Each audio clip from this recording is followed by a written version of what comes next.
Bonjour, everybody. Hey, everyone. It's the Flying Pig here on Flying Pig United for the Pig and the Hen show.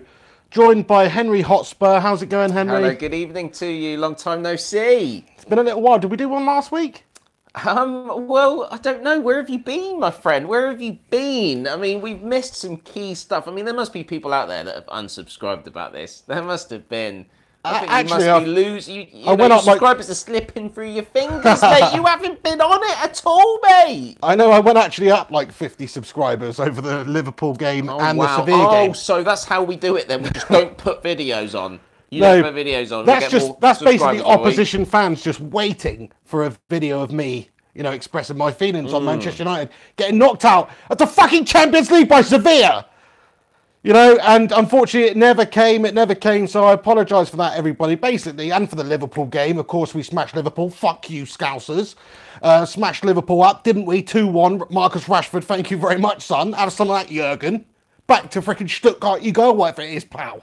Anyway, that was a great result. Unfortunately, on Tuesday, we got knocked out of the Champions League by Sevilla, who are quite frankly a second-rate Spanish side. It's a sad indictment of English football at the moment. You had Chelsea knocked out by Barca, United knocked out by these, second-rate Spaniards.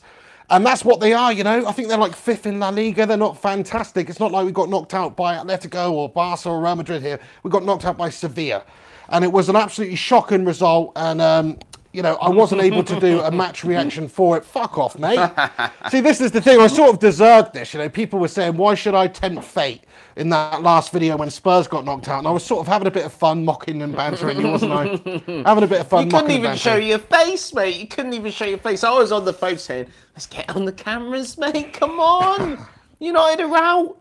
But listen, I just had some personal stuff going on, which I'm not going to divulge on the podcast, Don't believe in sob stories and all that. This isn't the X Factor. I've been paid to keep quiet. I would love to explain, but I can't. He's given me too much. If you're willing to up the offer, secrets could unfold. Anyway, but everybody who's tuned in and everybody who was actually waiting for a video for either the Liverpool game or the Sevilla game, my sincerest apologies. I wasn't able to do that, but it will be back to normal from now on. And all the messages of support that I got from people who didn't know what was going on, thank you ever so much for all that. And all the people that said, ha ha ha, fuck you, where's your video? You can't show your face, Man United shit, they're out the Champions League. Do one to you people, you know what I mean? But to everybody else, thanks so much for joining us for Thursday night's Pig and the Hen show. We're going to try and do it every Thursday, aren't we? Do you know what makes me laugh more than anything else? What? It's the way that when Tottenham went out to Juventus, right, finalists in 2 of the last 3 Champions League finals there. So, pretty top team. Knocked out Barcelona a couple of seasons ago. They're a top side. And we got knocked out. Everyone was mocking us, saying that we'd bottled it, etc. People saying Pochettino doesn't know what he's doing. If you'd had Jose in there the Mourinho way, you would have been fine. Mourinho wouldn't have lost that game. Well, I tell you what, Poch actually had Tottenham in a winning position. We started that game at 0-0. We would have been going through if the result had stayed. We were in the winning position, and we then scored over the 2 legs with Sevilla, as you describe, as a second-rate Spanish side, right? At any point were you in a winning position? No, you weren't. That is the most shocking thing about the whole thing. At no point were you actually there like you're going through. It would have been extra time and penalties if you hadn't scored in that game. You didn't score at Old Trafford. You start Fellaini. When's the last time Fellaini started a game, right? I'm not knocking the bloke. I'm not on the anti-Fellaini bus here. But when's the last time he started a game for Manchester United? We're talking Champions League, second leg, last round of 16. What the fuck is going on at United? This is rant from me. Where's this rant come from? It's unbelievable, isn't it? And I've only just started. I've only just opened that can of worms and one little maggot has spewed out. That is it. Fair play to you, mate. Everything you just said, I totally agree with. It's an absolute shocker from Manchester United. Jose Mourinho did his very best Portuguese Mr. Bean freaking... hey, everyone, sorry about that. My brother called in there stateside on WhatsApp like he always fucking does. WhatsApp. I've deleted WhatsApp. Rudd's still managing to get through donations. These technical issues. Fair play to you, Mr. Super chat there from Alex Rudd. Thank you very much, mate. He says, did you see my camera suggestions? I did. Thank you very much for sending that information, mate. I appreciate it. Just been a bit busy recently getting back to correspondence and stuff. I've been a nightmare at it. But Yeah, where were we anyway? United absolutely shite. You know, what the fuck was Jose doing? Totally negative tactics. We're at fucking Old Trafford against Sevilla here. Look at all the talents we got out there. He made some glaring errors, you know. Dropping McTominay was a nightmare after he's been in really good form. Pogba's on the bench there. Okay, don't really see the necessity to play Pogba at the moment. He's a bit out of form. He's a bit shite. But still, I would have preferred to have seen him in there than Marouane Fellaini, and that's just the truth of it. Only because Fellaini's not been in for a very long time. I actually thought Fellaini did okay. You know, he had the best chance for United in that first half, really, so fair play to Marouane. But it just wasn't the right balance in midfield there. I mean, hang on. You're telling me Manchester United at Old Trafford playing fucking Sevilla in the Champions League, and the two midfielders we've got in there are Matic and Fellaini. That's creative, isn't it? That's creative. I mean, what is that from Jose Mourinho? It's anti-football. It's negative football. And you don't want to be seeing that when it's the second leg at Old Trafford and we're coming up against, as I said earlier, a second-rate, you know, Spanish side, which is what they are. They're not a powerhouse of European football. So I just think Jose got his selection wrong. He got his tactics wrong. It's an absolute fucking joke. It's Jose trying to be clever for no reason at all. There was no need to do that. All I see is negatives from that selection. And I'll tell you why. Unless... You know, fair enough. If he'd won the game, you know, hindsight's a wonderful thing. No one would be saying anything. But surely he had to realise by making that decision before the game to start Fellaini, who hasn't started for however many games, he knew he'd be ripped a new one if he lost that game. Just for that, because, you know, teams tend not to really do stuff like that. When it comes to the critical games, you need your in-form, best 11 out there. You need your players that have been playing week in, week out. What's that going to do to McTominay? He would have been sat on the bench at the end of the evening thinking, fucking hell, you know, what a prick. Didn't start me. Now we're out of the Champions League. That's going to knock his confidence, isn't it? It's poor from Jose. He played his way into this side. He should have been playing. He showed how Pogba feels at the moment. I know Pogba's been shit, but how the fuck does he feel at the moment? I think Jose just does not know how to, make his kids happy. End of the day, he's a bad dad. You know, it is like that, isn't it? It's like, you know, dad's a cunt. Do you know what I mean? It's like that. Steady on, mate. Do you know what I mean? Steady on, mate. Who's saying this? Who's saying this about Jose, mate? You think Pogba's having a dig at Jose in the dressing room, do you? Mate, I've got Luke Shaw on Twitter. Listen. I've got Luke Shaw personal on Twitter, mate. I mean, you're telling me he's been... Listen, Jose got it wrong, mate. Jose got it completely wrong. Eddie Mugg and his dog can see that. He got it totally wrong. Selection-wise, tactics-wise, poor.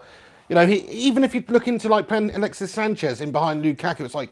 Alexis Sanchez is a world-class player, but do you know what he's been since he's come from Arsenal? He has been shite for Man United. And that may be a bit harsh, you know, he needs time to bed in. He's a player coming into a new club. He's not expected to take to it like a duck to water. But Jose, to put him in there in this role, in this magnitude of a game, when he's been out of favour, out of sorts, I think is a bad decision, you know. Okay, people will say, but he's a quality player, he's a world-class player, he's got to play well. Okay, well, Pogba didn't have to play, did he? Pogba's supposed to be this world-class player. Surely you're playing your best team based on form, you know, and not putting this sort of pressure on these players up there after they've just come to the club.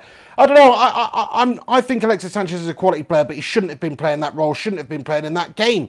I know that's a bit of a crazy statement to make, but then there's Fellaini, you know, there's some other selection issues that he's made. So if you would have dropped Sanchez as well, I personally would have dropped Sanchez for the game. Who would you have had? You would have Pogba up front, higher up then with Matic and McTominay behind? Well, where the fuck was Martial, man? Oh, okay. You know, fair enough. Like, I just don't. Anyway, I just don't understand it. Maybe he's injured at the moment, actually, but I just don't fucking understand some of the selections and like changing things around and having Sanchez play there and doing some of these things that ultimately led to Manchester United getting knocked out of the Champions League. And if it had gone the other way and Manchester United had won that game and Lukaku's got a hat-trick and Sanchez has set them all up, and we wouldn't be having this conversation. But it didn't. That's what football is. It's about who's the best on that night. You know, people will say, oh, if Jose Mourinho was manager of Spurs, then maybe we wouldn't have got knocked out to Juventus. It's all bullshit, isn't it? Because any team can beat any other team on any given night. It's just about who wants it more, who's better. And I thought there wasn't.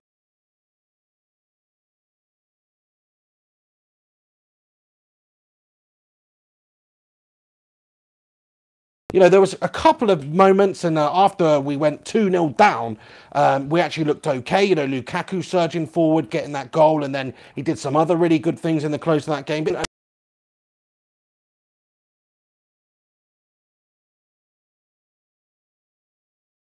It's not, because we've got it in our locker. We've got the players who are technically gifted enough to be able to play at that level and play well and attack and score goals. So why don't we do that? It's fucking bullshit. I mean, at least as a Spurs fan, at least as a Spurs fan, you've got Pochettino, and it's a big disappointment, isn't it? You know, you're in a winning position. You've gone down there to, you know, a better side in terms of history, definitely best team in Italy.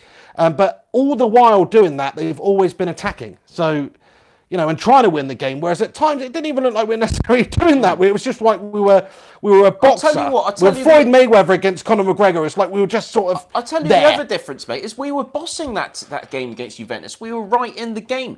Juventus had not had a shot on target until they scored that first goal. And then it was just a matter of time until another shot on target is another goal. And yes, we fucked it. You know, we made mistakes at key times in the game, you know, where we let, you know what I'm saying? We fucked it, didn't we? I hate talking about it. It just makes I know, it's so fucking bullshit, mate. But United, yeah, piss poor, mate. Piss poor. I basically deserved this as well. I basically deserved this for that banter that I gave you, because it's a heartbreaking feeling when your team, you know, slips out of the Champions League for whatever reason, especially if they're underperforming and going out against sort of underdogs. You know, that's a terrible feeling. It's like everybody's underachieved. The manager's underachieved. The players have underachieved. We know they can do better. We know they're a better team than Sevilla. So what the fuck went wrong, you know? Jose's tactics, selections, negativity, that's basically what went wrong, you know? With Pochettino's team, what went wrong there is just the fact that maybe at that moment Juventus are just better, mate. But I think for Manchester United, you can't just look at the second leg. You got to look at that first leg as well. And coming away having not scored in Sevilla was not a good result. You don't want to become, you know, when you go away in a Champions League game, you want to be getting that away goal. It's so critical, especially if you're away for that first leg. You need to be. That's where we lost an away goal. Yeah. And you know, if you fail to score against a team over 2 legs, you don't deserve to go through, do you? Yeah. Simple as that. Exactly, yeah. I mean, we did score in the second leg, but I know what you're saying there. I know what you're saying there. It almost feels like we didn't, because it was all too little too late. But yeah, I mean, that first leg away in Spain, that's a crucial game for us. We've got to get an away goal. Even if it's 1-1, 2-2, we've got to get away goals, you know. That a 0-0 draw does not get the job done. And you can see why, because when Sevilla came to Old Trafford, they were fearless, they were the underdogs, they were not expected to go there and win. Every single pundit was saying before the game that they expect a comfortable victory for Manchester United, as did I, as did I'm sure most of you, because at the end of the day, Manchester United have got a much more gifted set of players than Sevilla do. Fair play to Sevilla, they've actually got some really good players in there, you know. Ben Yedder coming off the bench there, getting both the goals.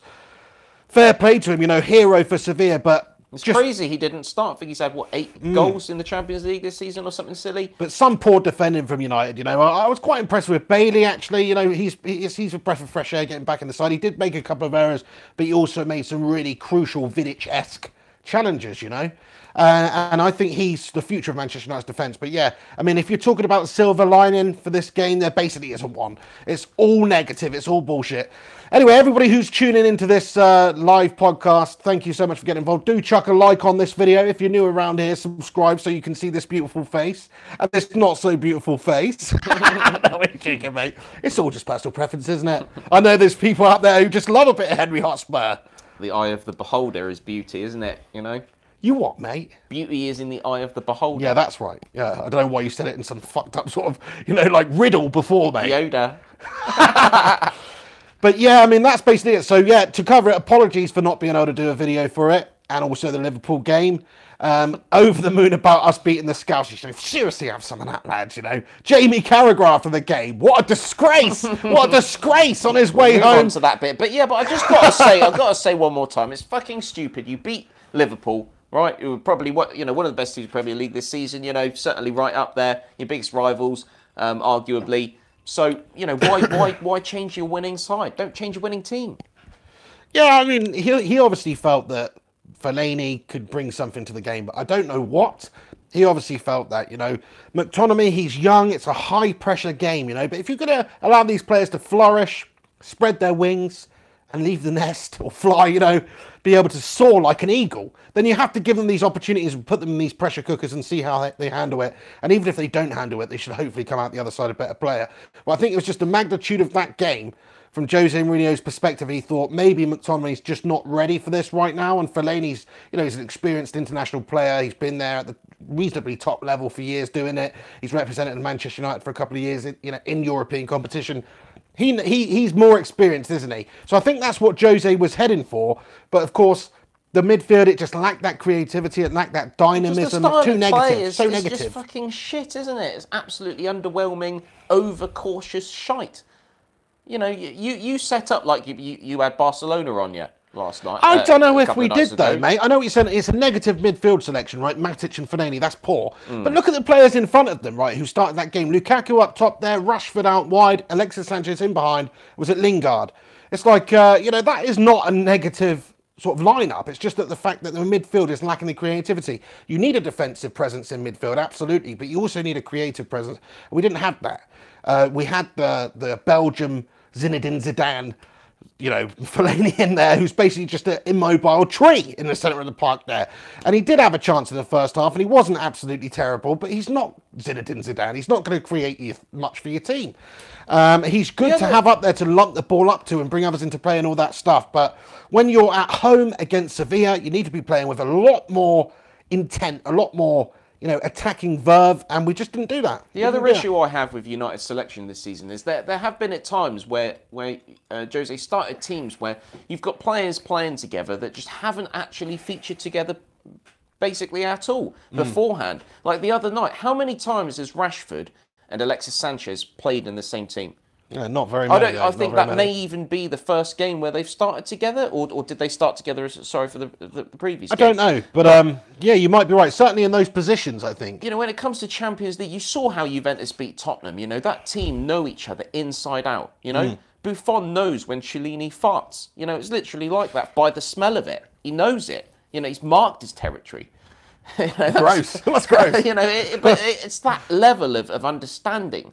You know, Rashford and Alexis Sanchez is kind of...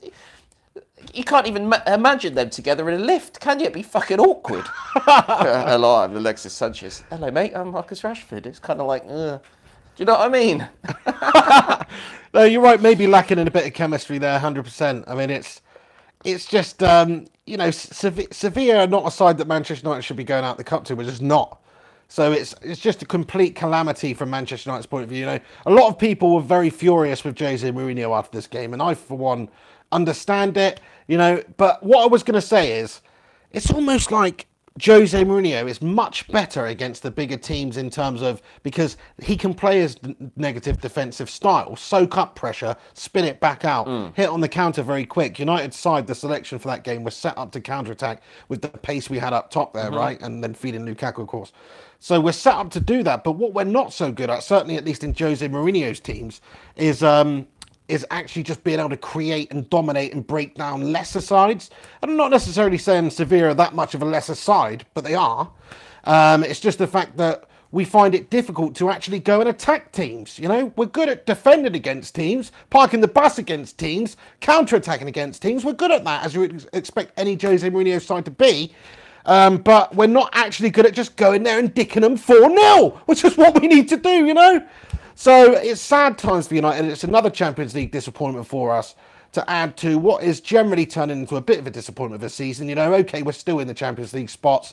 We should be hoping for at least second place, really, you know, with the way things are. Certainly shouldn't be dropping out the top four. So we should have Champions League football next season, which I suppose is, you know, mission number one achieved.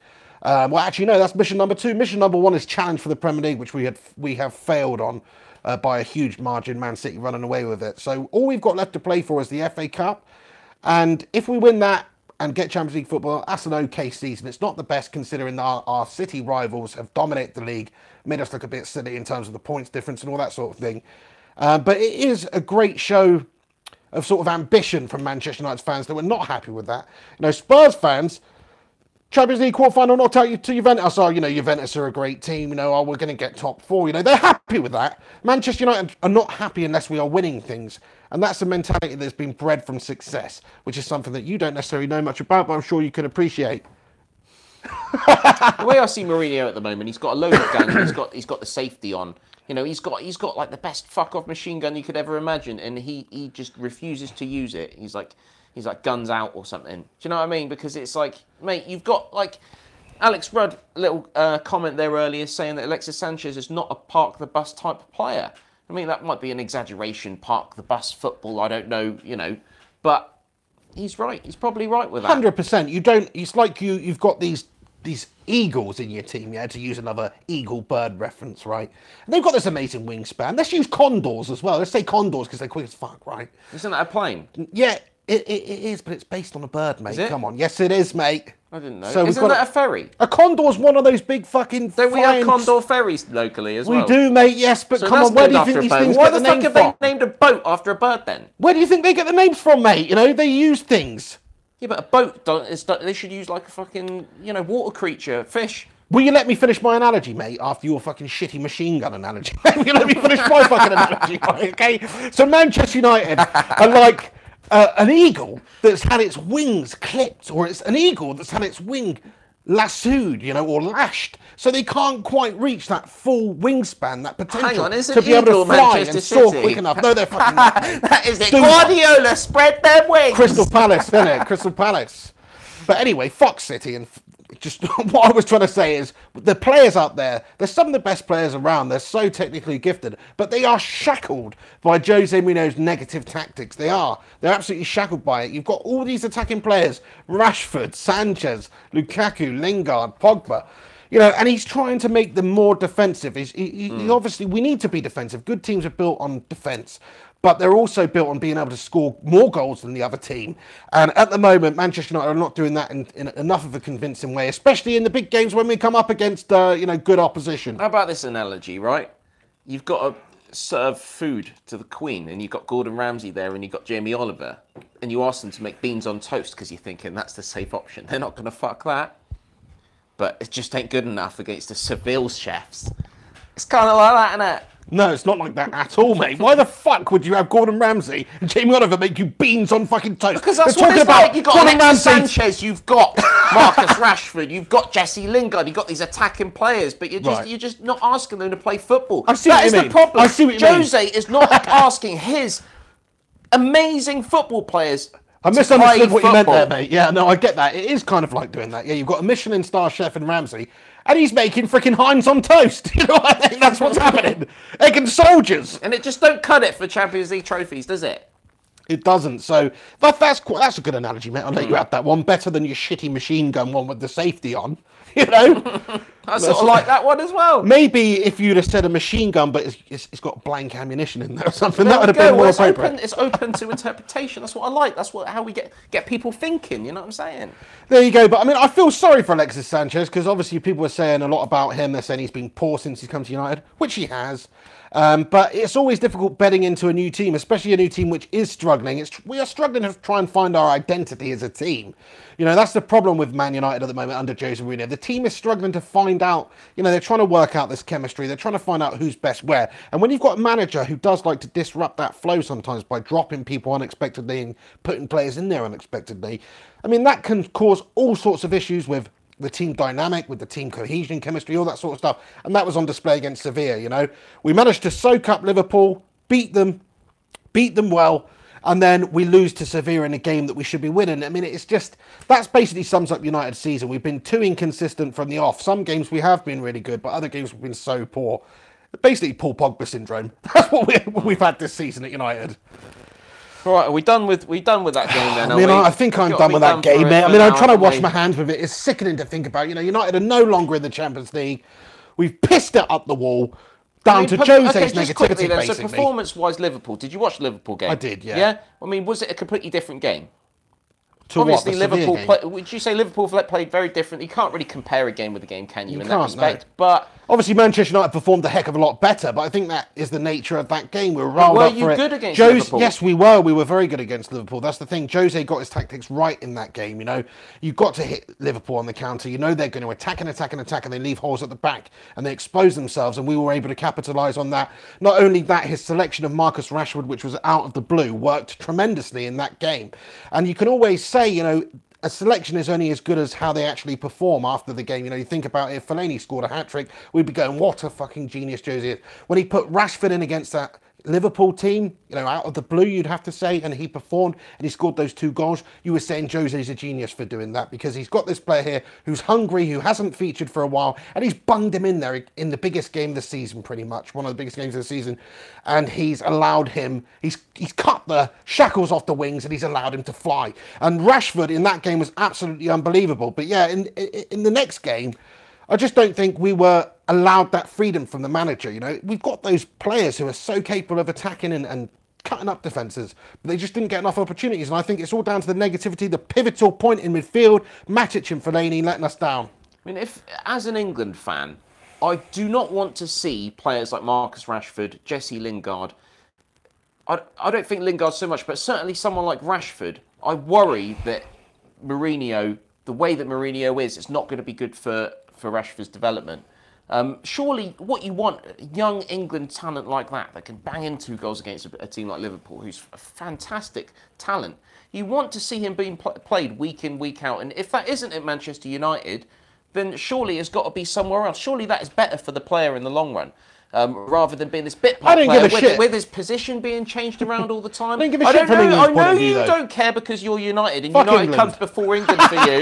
Right? I don't mean that, obviously, but it does concern me. Listen, he's a red through and through, Marcus Rashford. You know, I want him to stay at Manchester United for his whole career. I think he's only going to get better. He's got all the potential in the world. But surely you want to see him breaking in and being that yeah, but I don't want to see him being ruined either. There's a fine line. You've got to bring these players through slowly. You've got to allow them to step up to the plate. You've got to allow them to improve. You can't just throw players in there at the deep end all the time and expect them to perform like a seasoned, experienced professional, because they're not. You know, they're going to have bad games. They're going to have learning experiences. And that's exactly what happens with a young player. You know, look at Michael Owen. Michael Owen was an unbelievable teenager. He absolutely came on the scene, bang, bang, bang, goals, and he had an amazing 5, 6, 7 years, didn't he, in the Premier League? Unbelievable. But then, what happened later in his career? He was burnt out effectively, injured all the time. You know, I think too much too young is not good. It's a fine balance. You can't just say, oh, because Michael Owen got injured and stuff, that's why you can't play too much. That is bullshit. That's not bullshit, mate. Some players can just play. Look at Harry Kane, mate, with his dodgy ankle. Oh, I've hurt my ankle.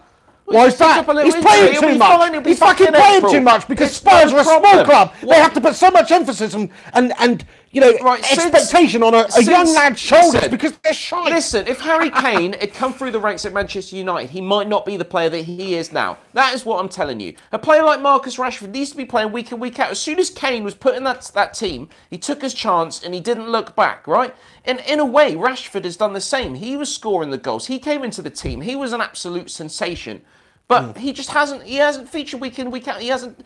I'm not trying to compare Rashford to Harry Kane, and there's an age difference, and I know that they're different types of players. But what I'm saying is, these players need to be playing. They need to be playing all the time. It's a fine balance. It depends entirely on the individual. You know, I think Jose's a good enough manager to know how to bring a player through. I know he's not necessarily given youth much chance in the past, but I think he's still a good enough manager. Look at that Rashford incident where he's just started him against Liverpool out the blue, and he's performed like an experienced, seasoned professional and got a couple of goals. And I think that's all because he's hungry, you know. He's ready to fight for his place in the side. He's ready to impress. And I think a lot of players, you know, if you just select them for the sake of it, they can lose that killer instinct. They can lose that 100% effort. People like Paul Pogba spring to mind and stuff like that. And I agree what you're saying. I understand what you're saying. Of course, you need to chop and change. You need minutes. Players need minutes to improve 100%. Of course, but it's just the way that. But you don't want too many minutes. Jose does it when no one expects it. He chops up McTominay and brings Fellaini in for a Champions League game, just out of the blue. It's like, it's just not on. It just sends negative ripples through the whole side. I can't see any positives out of it. All I'm getting from United fans at the moment is a lot of people not happy with Mourinho, really not happy. And it's more to it than the position in the league and how you've done in the Champions League this year, and you're still in the FA Cup, I know, and he's won a couple of trophies last season. But it's the way that you are playing football, and that is what United fans are not happy with at the moment. That's right. Sorry, mate. Full time in the Arsenal versus Milan game. I think it's finished 3-1 on aggregate, has it? Perfect game to have on in the background for the Pig and the Hen show. Just some bullshit that nobody cares about. You know, absolutely fantastic. And that's what we tend to do on the Pig and the Hen. We like to do the Thursday nights because we get a bit of Arsenal, don't we, in the Europa League. Struggling away. They might win it, might be able to be in the Champions League next year. We'll have to see, won't we? Just want to give a shout out here to Alex Rincon, who sent us a super chat. Did we mention this? Have we gone over this? I don't know, but I don't think we did, no. He said, yo, Pig, I hope you're okay, buddy, and good to see you, Hen. Thank you so much for the support on the channel there, Alex Rincon. Really appreciate that, mate. Thanks so much for tuning in. Absolute one of the usual legends, and everybody else who's tuned in right now, thanks for stopping by. Leave a like on this video. Why have we got a lot less likes than viewers, you know? Are these Sevilla fans? Are these Liverpool fans? Are these Chelsea scummers in the house here? Do one. We've got that. Now, welcome in with you with open arms, as long as you're happy to you would mug off say Manchester that, United. So, yeah, sorry, we do care about Arsenal, of course we do. At least that they're doing us a bit of pride in terms of Premier League teams in European competition this season. Unlike United, unlike Chelsea, unlike Tottenham Hotspur, unfortunately. So Arsenal, late stages of the game, someone says full time. It's the Europa League, mate. It's Europa League, mate. Who cares about winning that? Winning the game 3-1. They're going through to the next stage. Mate.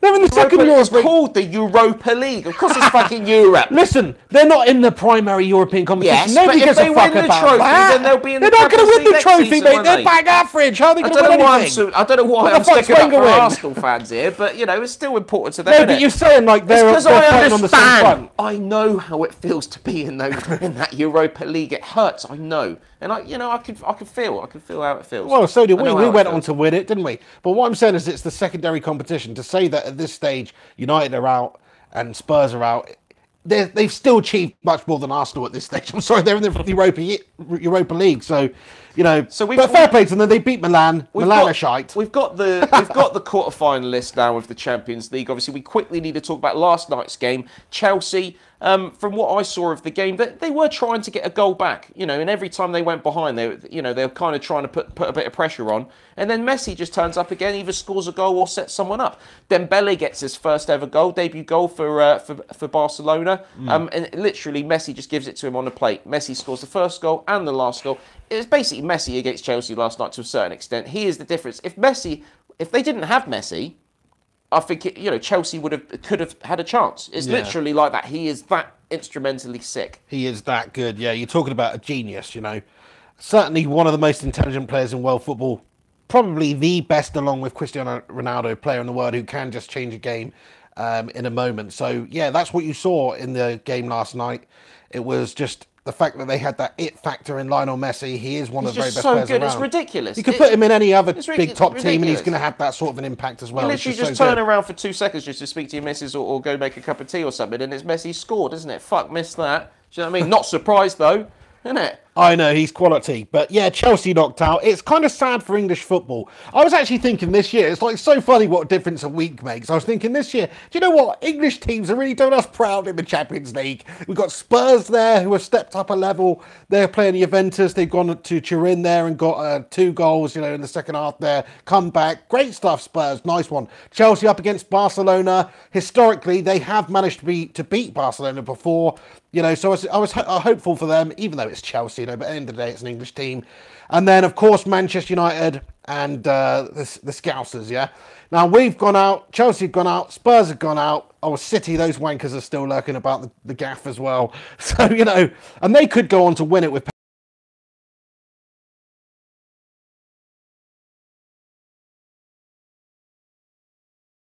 He can just win it for them. He is that good. Yeah, it could be Real Madrid Barca final. But he couldn't do it in a World Cup final, could he?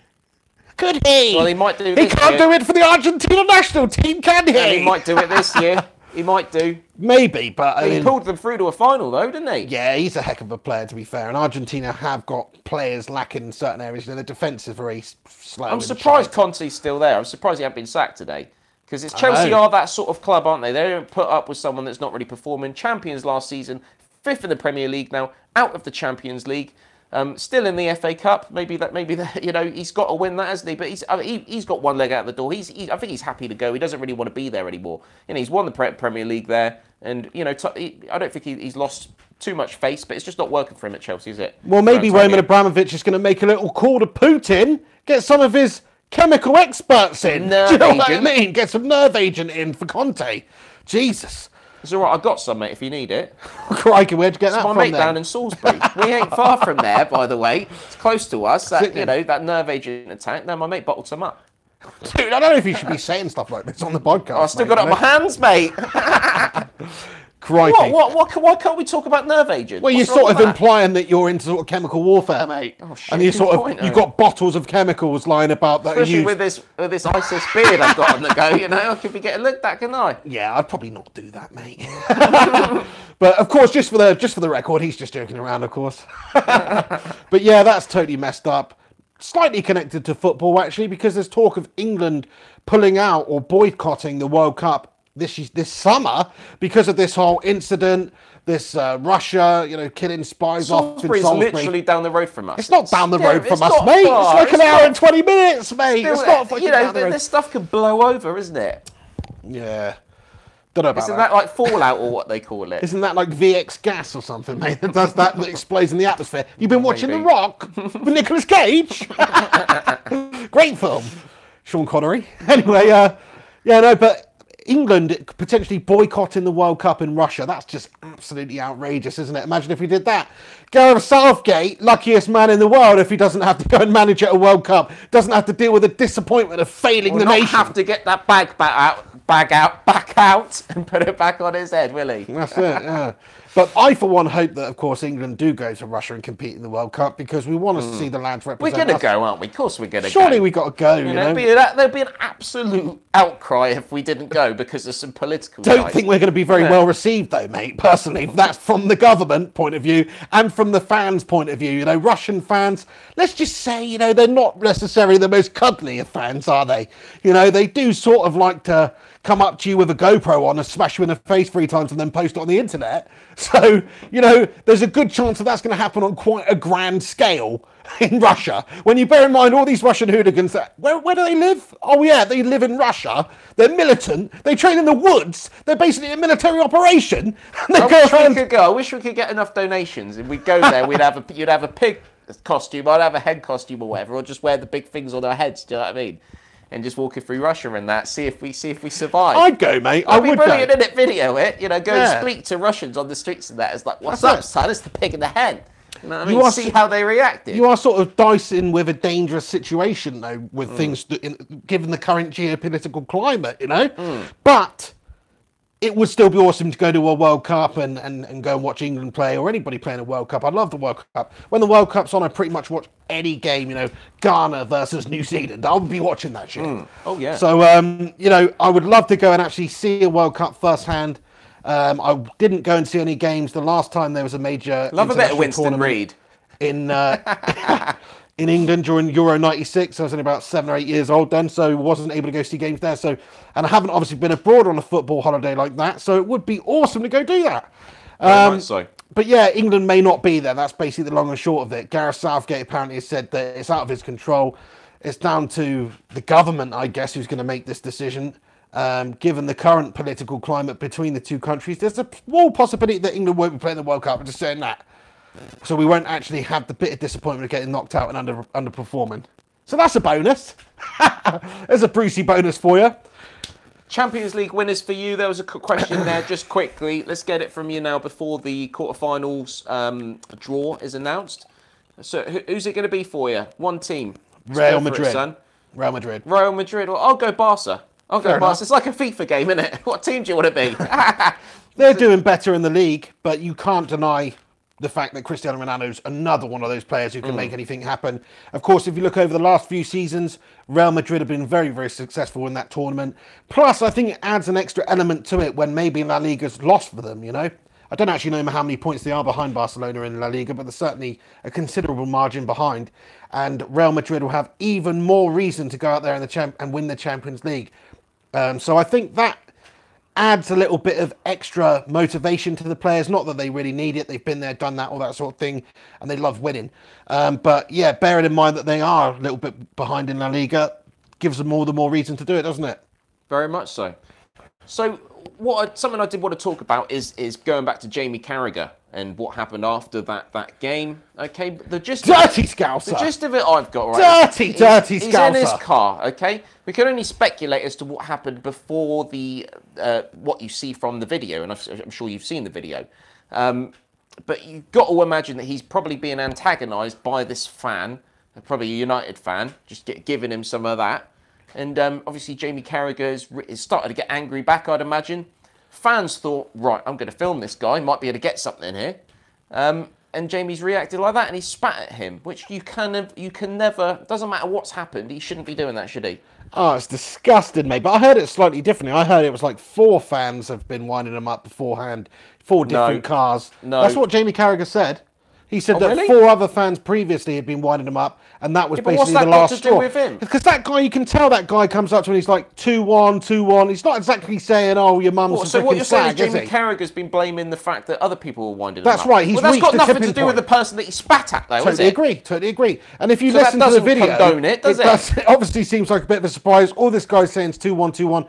This guy filming, by the way, who's actually chasing Jamie Carragher here, winding down the window and shouting to him. Amateur What an absolute paparazzi. tool bag. Oh, What an yeah. absolute tool bag he is. Get a life, mate. You've got your 14-year-old daughter in the front seat, have you? And you're doing Back that. seat. What makes you think that it's a good idea to go and chase down a celebrity after his team has just lost a huge game and wind him up and film it with your daughter in the car? You're a sickening mug, pal. But you know, it doesn't excuse the fact that Jamie Carragher is a dirty scouser who's shown his true colours there, spitting out the window there. And do you know what the worst thing about it is? Not the worst thing about it, but do you know what's something about it? It didn't even fucking really hit them, did it? They say in the video, "Oh, we got me in the face." You know, we didn't see any video evidence of that. What we saw is Jamie Carragher scoring an own goal by hitting his own goal, which he's done very many times in the past before. But I actually think personally it was sort of like a chat-up line from Jamie Carragher, you know? He thought, 14-year-old girl, don't know how old she is, quite like the look of her. I'm Scouse, that makes me sort of weird. So what I'm going to do is spit in her direction, because that's what we do in Liverpool. That basically means I want to marry her. I don't know where you're going with that. I thought you were going to say because of the way he speaks, he just spits anyway.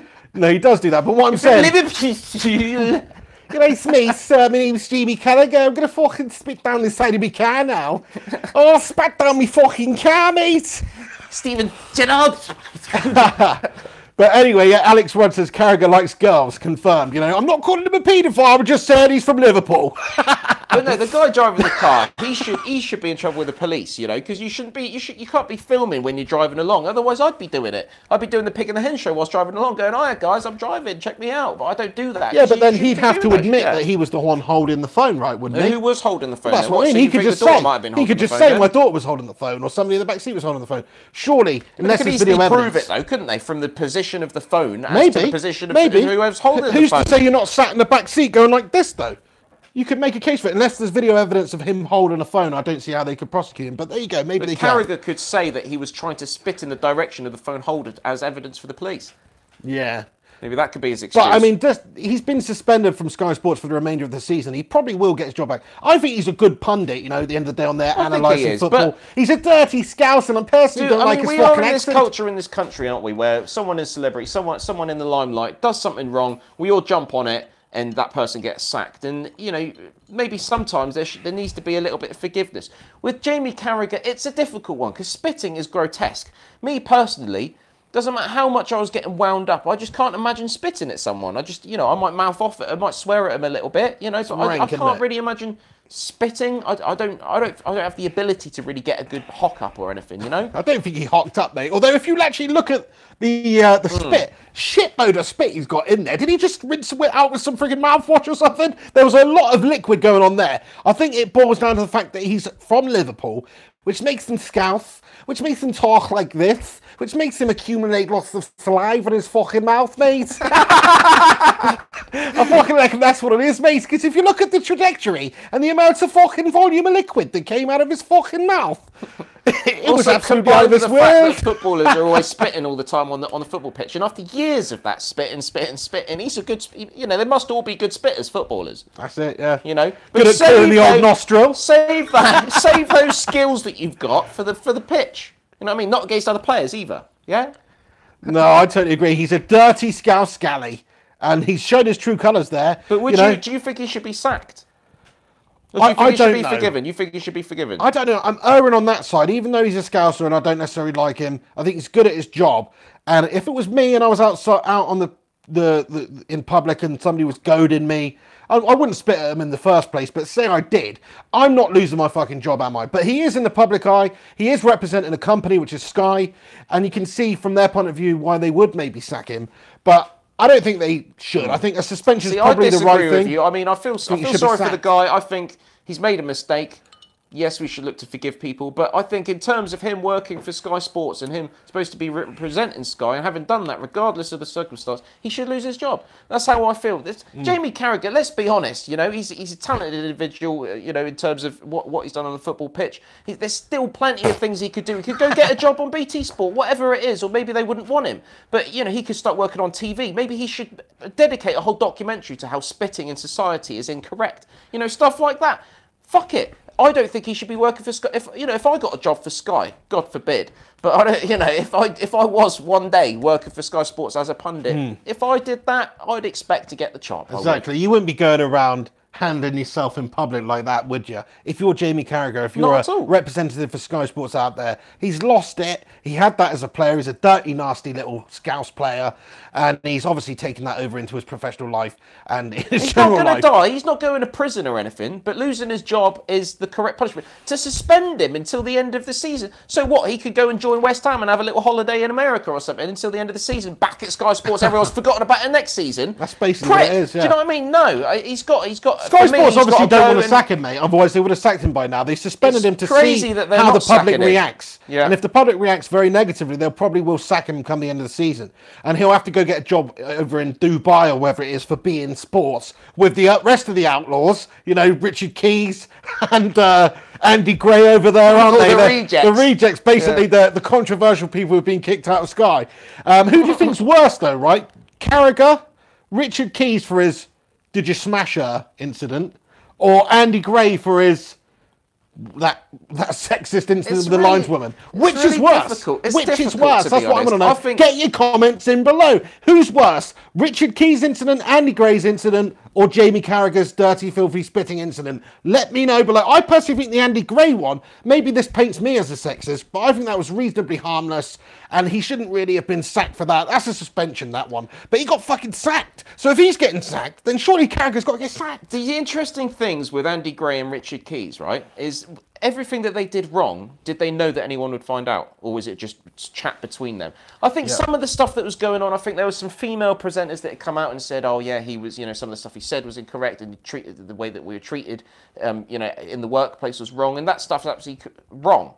But, you know, in terms of, you know, some of the things that were said, you know, if you say things in private that are not, you know, on the camera or supposed to be for the public domain, you know, you can understand that. You know, we all say things in private that we don't mean, or we just say it for a joke, and it gets a laugh out of someone, and maybe the humour sometimes it is a bit wrong, it's a bit dark, it's really not funny when you think about it, you know.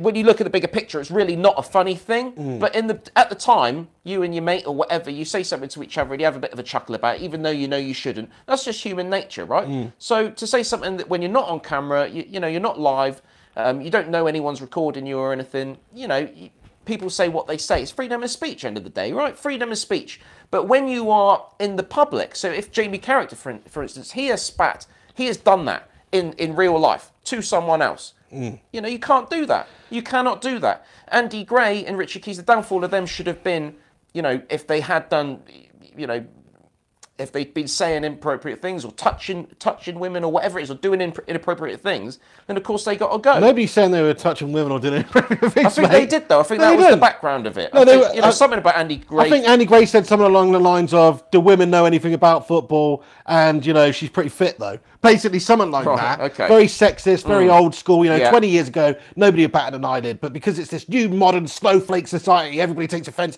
to the tiniest little thing. Richard Keys, he showed himself to be a bit of maybe a sleazy man. He seems like this proper pristine, proper almost newsreader-esque type. And then he's going, "Would you smash her, mate? Did you smash her? Bet you did smash her, didn't you?" Right? And then he just goes, "It was just banter." I'll tell you what, I loved it if Jamie Carragher just comes out and went, "Fuck it, mate, it was just banter," you know, because it's just like carries on that legacy of disgraced pundits. Richard, yeah. But hang on. I just want to read a couple of comments here, actually, from some of the subscribers who are tuning in. Thank you so much. Shebsy Don, he says Carragher's dirty Scouser drivel was the most offensive, to be honest. Robert Ingram says Carragher's spit was worse. Sidak Rahman says the Scouse was dirty and deserved to get suspension, but not fired. Chocolate Salty Balls, suck on them, says Twattiger by far spitting on someone is absolutely vile. Do you know what? I totally agree with you, lads. What they said, the other lads that got suspended and have to go work over in Dubai now, Andy Gray and Richard Keys, what they said was offensive to some and it was misguided. But at the same time, they didn't know that they were being recorded. Doesn't necessarily excuse it, but it's lad banter, you know. I can sit here and say, oh, he showed himself to be a seedy man or whatever. But I've said things 100 times worse than that, you know. Even on this podcast. Yeah, I said things way worse than that, right? So I'm not going to say that about them. But Jamie Carragher spitting and it actually hitting a 40-year-old girl in the face. I don't think it actually hit her in the face. That's what they claimed. I don't think they did either because it's off camera. I think she was just clever enough to know that if I say this now, then it puts Jamie Carragher in a lot of trouble and we could probably get some money. I love that last comment. That sums it up there. Oh, can we just get that comment back up, please? What have you done? Can you just get the comment back up? Hurry up. Come on, it's going to go. Where is it? Alex Rose says, Carragher spitting is a physical act. Words are not as offensive. I completely agree with that. Totally it's a physical act. So why the fuck then, Sky, as Jamie Carragher kept his job, that you shipped them off to the glue factory? I think they've got some explaining to do there. I think they obviously wanted to keep Jamie Carragher more than they wanted them. I don't know why. You know, maybe it's because they want to keep another Scouser off the out the unemployment line. But either way, you know, they... I mean, yeah, Jamie Carragher is, you know, that is the act of, you know, a hideosity. Is that a word? Is that a word? No, but it fucking should be, mate. A hideosity. A hideosity. Right? Richard Keys, as he says, just a sleazebag, money-grabbing cunt, isn't he? Like, all right, well, once in my younger years, this is when Richard Keys was still in the big time, right? He was still respectable, okay? I went for a job at Zenith Windows to work, right? This is when I was the young lad, right? Looking for a part-time job or whatever, working on the phones, okay? Selling double glazing, like the worst of the worst, scumbags, right? But yeah, the introductory video, I don't know if it was an advert that was to go at the public. I think it was. Yes, mate, I worked there for a day, mate. I fucking watched that. And it was fucking Richard Keys explaining how good these windows are compared to those windows and why Zenith's so fantastic. You know, it's actually bollocks, isn't it? It's like, yeah, my name's Richard Keys. You might know me from places such as Sky Sports. I'm here today to talk to you about Zenith windows and the quality of the double glazing and the triple glazing that is, you know, here with us today. So fuck off, Richard Keys. I don't want to listen to you talking about double glazing. Let's get Bear Grylls on there or something. Say, this will protect you from a snowstorm. It's like, do you know what I mean? Richard Keys, what do you know about windows, you prick? That's right, just a money grab. Absolute money grabbing prick, isn't he? But either way... You know, if it was his choice to make the video, it'd be like, you know, topless women, wouldn't it? All, you know, referee, sort of wearing a little bit of referee gear here and there, carrying windows on their backs, do you know what I mean? Like on their titties or something. You know, that would be him. He's just there smoking a cigar and that. He's got Andy... You know what they should have done, mate, if this had happened afterwards? Zenith Windows advert, somebody drops a pane of glass and he goes, did you smash it? And then he goes... No, you didn't, because it's Zenith Windows. And they are strong panes of glass. That's it, that's brilliant. Cuts to another one. I bet you smashed it, didn't you? That's fantastic. Oh, my God. But, yeah, Richard Keys, you know, he's over in Dubai doing beIN Sports. I think with the situation the way it is, the fact that they were sacked, Sky obviously don't want to get rid of him. He is a good pundit. He's good at what he does. You know, it's a shame that him and Gary Neville... You know, and that didn't continue. It just annoys me. It's forgivable because people. Do you want to buy in yet again? Because people think he's a nice guy. The reason he's getting treated different to Andy Gray and Rich Keys is because you can see them guys are absolute sleazeballs, right? Whereas Jamie Carragher's sort of like a, you know, people kind of like him. That's why it's. But it's wrong. It doesn't matter how likable you are. If you've done something that's sackable, you should be sacked. Fair play to you. Sorry to keep interrupting. Just want to get a geographical point out here. SMMU, he says, beIN Sports is in Qatar, not Dubai. My bad. My bad there. Thanks for setting the record straight there, mate. But what was any other topics we wanted to talk about? Well, we need to talk about England and this squad selection, right? Harry Kane injured, very unfortunate, should be back in April. What it does give us a chance to do as a nation, and what it gives Gareth Southgate a chance to do, is to see what kind of team we can construct without having to worry about Harry Kane being the first name in the team sheet. Okay, so obviously should we have a look at some of the players? Did you want to go through the squad quickly? I've got lots to say about this as well, and I hope you guys would like to get involved in our little England chatter we're going to have now. Let me just shout out Alk Mahmout really quickly. Alk is a long-time subscriber here, always gets involved in the comments. Thank you so much for tuning in again, Alk. He says, my wife is pregnant, so just want to say congratulations to you if you're telling the truth. If you're a 12-year-old virgin in your mum's bedroom, then shame on you for lying. But if not, then congratulations to you and your missus. When they get the baby scan, whichever football team you support, kind of somehow watermark that onto the baby scan. So you've got a child that hasn't even been born yet, wearing the shirt of your team. I like that. Just want to read this comment from Stephen Sevon. He says, "Alk, did Keys smash it?" He said, "Did Richard Keys smash it?" That's messed up, Stephen. That's Come terrible. on. That is awful. That's you shouldn't awful. even be reading stuff like that. It just made me laugh. It just made me laugh. I think you should probably name your son Jamie, Richard, Andy, Mammut. Nice. Right, let's go. Should we go through this team then quickly? Go for it. So England selection. So he's actually taken 4 goalkeepers. Usually you'd only take 3. So it's interesting. It kind of makes you think, well, does Gareth know what he's doing? And he said he might take 4 keepers, and he has done. And he's taken Jack Butland. I'm struggling to talk today. Jack Butland of Stoke City, Joe Hart of West Ham, obviously. On loan from Manchester City. He's still obviously a Manchester City player. Jordan Pickford of Everton and Nick Pope of Burnley, which is an interesting one. So should we just talk? Shall I go through the whole squad, or should we go through? Let's areas? go through the areas. Yeah. Okay. So goalkeeper wise, there. Strange to take 4. I don't really see the need of it. We've got 2 friendlies coming up though. I guess he wants to give everybody a half. The issue is, mate. Do you not see what the issue is? Go on. He doesn't know who he's going to play in goal. He doesn't know who's going to play in between the sticks. This is the start of my massive issue, the massive issues I've got with England at the moment. But go on. Well, I wasn't saying anything. You usually are. Just chat some you shit there. usually are. Okay, but this is a massive problem for me. We've got 4 keepers there. No one out there can tell me right now, and I'm sure you might have your own ideas, but no one can say, oh, it's definitely got to be him. Oh, yeah, he's the right choice for England, because, well, no, it's not, because I've got a massive reasons why each of them would be the wrong choice. Okay, Jack Butland, Stoke City. I think they've let in more goals than pretty much any other team in the Premier League this season. Pretty sure they're right up there of conceding the most. You know, Jack Butland, he hasn't had the greatest seasons. He's not a world-class goalkeeper. I know we don't have a world-class goalkeeper at the moment, but I just don't see him as the answer for England. He hasn't played enough games as the first team player for England either. So for me, I don't know. What do you think on Butland? No, I agree, mate. We don't have a convincing choice for that number 1 spot.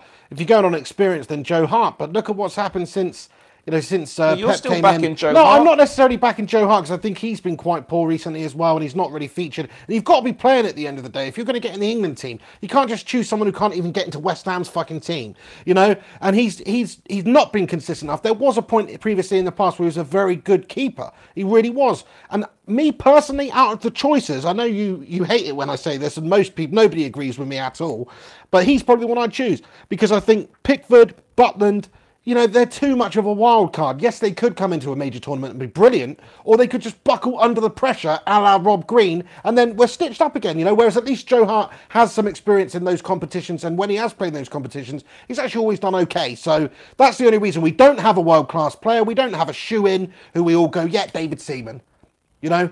Yeah, Peter Shilton. We don't have that player at the moment. Pickford, very popular player. I think he is a great upcoming keeper.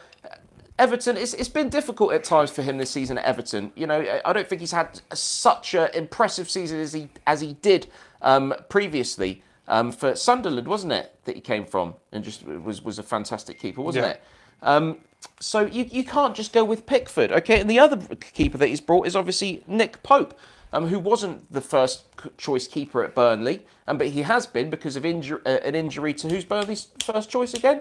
Heaton, isn't it? Tom Heaton's been out injured. So Nick Pope stepped in and actually done a fantastic job. In terms of form at the moment, out of those 4 keepers, you kind of almost got to say Nick Pope is in form. If you look at the goals, Burnley are one of the few teams that have actually got a positive goal difference, I think, this season, or no, maybe not, but they've got the second best defence in the league. I think he's done well, yeah. They haven't let many goals in at all, and you can't just thank him, obviously, that's thanks to the Burnley defence as well. But for me, and I'm going to move on to this, are the reasons why I think Nick Pope should actually be looked at for England. I really want to see him being played in these friendlies against Holland and Italy.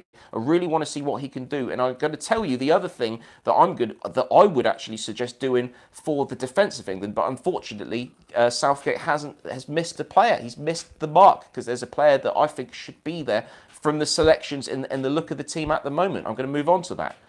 But yeah, I mean, Nick Pope, very inexperienced. So you're just expecting these players to go in there and immediately do it on an international stage. Sadiq Rahman, he comments, thanks for your comment. He says, Pope may work at Burnley. excuse me, but he's not good enough to play for England. I appreciate that, Salek, but who is in goal at the moment? Who is? Please Exactly. tell me your thoughts on that. Francesco's Quasi, he comments and says, the last good England keeper was Seaman when I was a kid playing FIFA 98. 100%, you know, when we had David Seaman, he was one of the best keepers in the Premier League, one of the best keepers in the world, really, at the time, you'd have to say, you know, never quite reached the levels of like a Peter Schmeichel, but at the time, solid as a rock, really good, always felt great going into major tournaments with David Seaman in there, Euro 96, World Cup 98, you know, even though, of course, he had that incident where Ronaldinho's chipped him from that free kick and he had a bit of a mare. He was still a very solid keeper, you know, he's very good keeper. Arsenal, #1, absolute beast. Man, you know, if Manchester United have got a foreign keeper, City have got a foreign keeper, Arsenal have got a foreign keeper, Liverpool have got a foreign keeper, all the top teams, Tottenham have got a foreign keeper, all of the top teams have got foreign keepers, whereas it used to be, you know, Arsenal, first, second, third best team in England. David Seaman, he's England's #1. Well, we had a goalkeeper at the top level playing, and we don't have that at the moment. So yeah, take your pick. Basically, it's not going to make much difference. When Joe Hart was playing his best for Manchester City, he did look like a top keeper, and it was fantastic because City were obviously a very good side in the league at the time. But you know, he's just not that player at the moment. He can't be. He can't be with everything that's happened. So for you, who is out of those four? If those are the four keepers that we have available for selection for the World Cup, who are you going to choose there if I've got to force you to a decision? Me or the viewers? You. Me, Joe Hart. Okay, so I'm even though he's perhaps I know past it sounds crazy. As I said, I'm going for Nick Pope, and I'll explain why I think that. He's never even played for England. And I know that. I know that. That's why he needs to play in these games coming up. Okay. For me, though, at least you can say that Gareth Southgate hasn't made a mistake in terms of goalkeepers to bring, because there isn't anyone else, is there? Fraser Forster, possible potential shout. I think he's pretty much been dropped. He's not even playing at the moment. Fair enough. You just don't, you know, there is no one else. As I say, you can't play players that are not playing for their teams. Let's go through to the defenders. So we've got Ryan Bertrand, obviously of Southampton, Joe Gomez, Liverpool, Harry Maguire, Leicester City, Alfie Mawson, Swansea City, Danny Rose, Tottenham Hotspur, John Stones, Manchester City, James Tarkowski, Burnley, Kieran Trippier, Tottenham Hotspur, Kyle Walker, Manchester City. I've got to move on to the rant, the mini rant of England, right? Any team needs to have a backbone, needs to have that spine, and that starts from the back of the team. Keeper, defenders, right? Especially those centre-backs, okay? For me, this is the absolute biggest concern that England have going forward in this World Cup. You know, I'm not joking myself, kidding myself, thinking England have got a chance in the tournament. But in terms of even having a chance of going anywhere in the tournament at all, we do not know what our centre-back pairing is, and surely it's a mixture a really big problem John at the moment. Stones, Phil John Stones Jones. at the moment is fourth choice at Manchester City. I agree. He hasn't even been playing for the last however well, what many about games. Jones and Smalling then? But the fact is, none of these players are in these fixtures. Why is that? Why is that? It's a massive Surely problem. leading into a World Cup, you want to play players who are going to be playing together in the final stage of the tournament, who are going to have the time to work together, to communicate, to figure out where they're going to stand when you stand there, to have all this stuff going on. And, you know, from what you just told me there, the England squad, it has no Smalling, it has no Jones, and it has... Oh, you said John Stones is in there. John Stones is there. Okay, so I don't think John Stones Smalling's going to feature. I don't think Smalling's going to be Surely there at the World Smalling Cup. has to go to the World Cup. You're telling me you've got fucking Joe Gomez in My there? opinion is the players that have been picked for these friendlies are the players that are going to be going to the World Cup. Is going to be out of those. I don't know if Smalling's necessarily going to go. That's crazy. I thought Smalling was beast against Liverpool, by the way. He is very inconsistent, hit and miss. And, you know, you don't want to pin all your hopes on Smalling. But I think Phil Jones is a very good England player. Phil Jones could do it for us. He's not in there. I think, is he injured at the moment or something? Why the fuck's he not in the squad? Jones hasn't played for you the last couple of games. That's it. So he is out at the moment. He's not in the squad there, so maybe that's the reason. But yeah, but from that defence that you've just told me, all the defenders there, it is a sad sight, isn't it? We used to have some serious defenders in this country. It's seriously worrying. What shower of shite is that? It's seriously worrying. It's nice to see some other players getting a chance, such as Alfie Mawson of Swansea. He's had looked okay at games, but you know, we're talking about England World Cup. We're talking about England's best 11. And, you know, this is why I'm actually going for something absolutely crazy, and I'm sure a lot of you will disagree with me. There was a comment that came through asking why Ben Mee isn't there if we're going to take Tarkowski in, because he's obviously that's the Burnley centre-back pairing, who have had a fantastic season this season in terms of not leaking too many goals. For me, right, I'm going to bring it to you now. I would actually... I don't know why Mee's not there, but I'd actually have Mee in the team next to Tarkowski in front of Nick Pope. Those three, purely for the reason that Burnley have been defensively tight this season. Those three players know how to play with each other because they have been playing with each other for however long. That is. I'm not saying necessarily start with that for the World Cup, but I would have liked to have seen those three players actually, because at least you could build from that. You can build something from that. You've got players that play together there. How shite does that sound, though? That sounds shite, mate. You're lumping all our hopes on Burnley. You know, Dyche and Burnley have had an unbelievable season. Our centre backs going to do it again next year? Our centre backs, you can't do Smalling, that. Cahill, all these staple names that we've tried and failed. Just don't play well with each other. Have had countless mistakes this season. Cahill's just not even been brought. He's not playing for Chelsea. Stones isn't playing for City. That we have got massive problems at the centre back. These players have played week in, week out for Burnley, have played against all sorts of top opposition and looked very, very decent this season with Nick Pope between the sticks. And that is what I look at. And the more I think about it, the more it makes sense. That's crazy, Do you mate. think I'm off? I think you're off. I think you're off. Do you think his head's gone, do you? But, you know, think about it. You got look at the players Spain have got in their side or someone like that, you know. Brazil coming up. Are they going to be worried about coming up against Burnley's defence? I don't think so. Well, I think I'd be more concerned about coming up against them guys than I would be against Cahill, Smalling and Hart. I don't think you would, mate. I don't think you would. You're talking about seasoned Champions League players here, man. Gary Cahill, you know, say what you want about him. He also is hit and miss, but I think he's still a better player than those Burnley lads. If you're talking about just ability, I think they're having a better season form-wise. Yeah, you'd have to give it to them. They're not going to have Dyche there playing his system of football. You just can't. None of those other international sides are going to be having centre-back pairings of third and fourth choice centre-backs at top teams. That is stupid. This just doesn't work. We've tried it before. England always fail. It doesn't work. Why don't we actually go with informed players? Another player that's been selected, we're going to get the strikers right at the end, but Danny Welbeck, yes, he scored a penalty tonight, but he hasn't scored before then for ages and ages and ages. He hasn't been really featuring much for Arsenal. You know, it's... Do you know what I'd do? In all seriousness, it may not be popular, and like...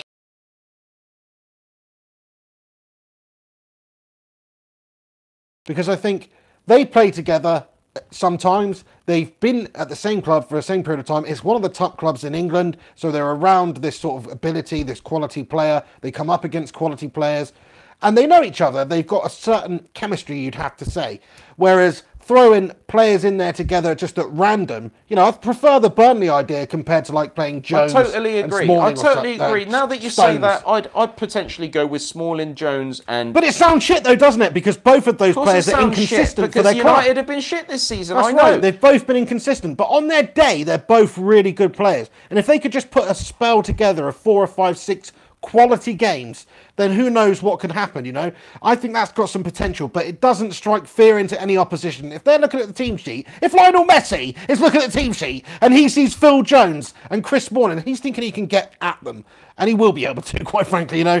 But it's not John Terry and Rio Ferdinand, is it? No, it's not Sol Campbell and Tony Adams. No, it's nowhere near that. England have serious problems at the back right now. I like our wing-backs. Danny Rose, Kyle Walker, pace for days, good defensively. You know, Danny Rose and offensively as well, and also Kyle Walker, proper flying wing-backs. I like that. But in terms of centre-backs, we are really struggling right now as a nation. Danny Rose is another player that I would consider, you know, not playing in the first team. I know I'm a Tottenham fan, but he just hasn't really recovered since his injury. He hasn't been playing week in, week out. Ben Davies has been playing. Danny Rose hasn't looked the player that he was. I'd say Ashley Young, in terms of form, it should be up there, and he should be looked at for left back. Form-wise, yeah, but if you're talking about who's got to the best player in that position out of those players, peak-wise, it's Danny Rose. Danny Rose has shown the most in that position, I think. But yeah, Ashley Young's a really good shout, actually. He has had a good season for Manchester United. And if you're looking at national teams that have done well successfully at World Cups over the recent years, a lot of them are teams that are made up of not that many teams. Look at Spain. Spain will have that period of dominance, and they had basically a mixture of Barcelona and Real Madrid. I think you need that unity, you need that chemistry, you need the players all knowing each other.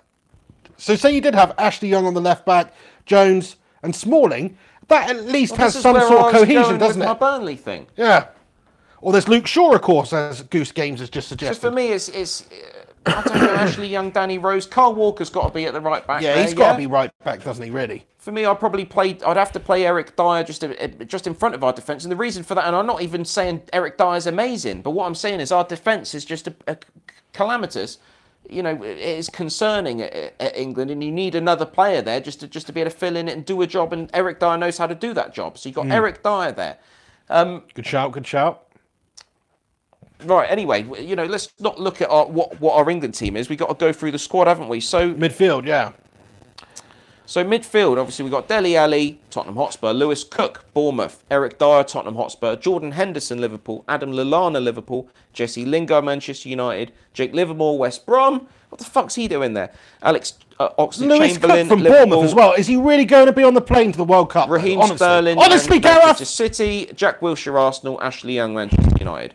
Okay, so for me, I just got to say, Jake Livermore, why the fuck is Jake Livermore there? He shouldn't even be there. He should be in court about stealing the taxi. He does not deserve to wear the England shirt. West Brom are bottom of the league. They're going down. Yes, Livermore's played for England before, and he sort of did okay.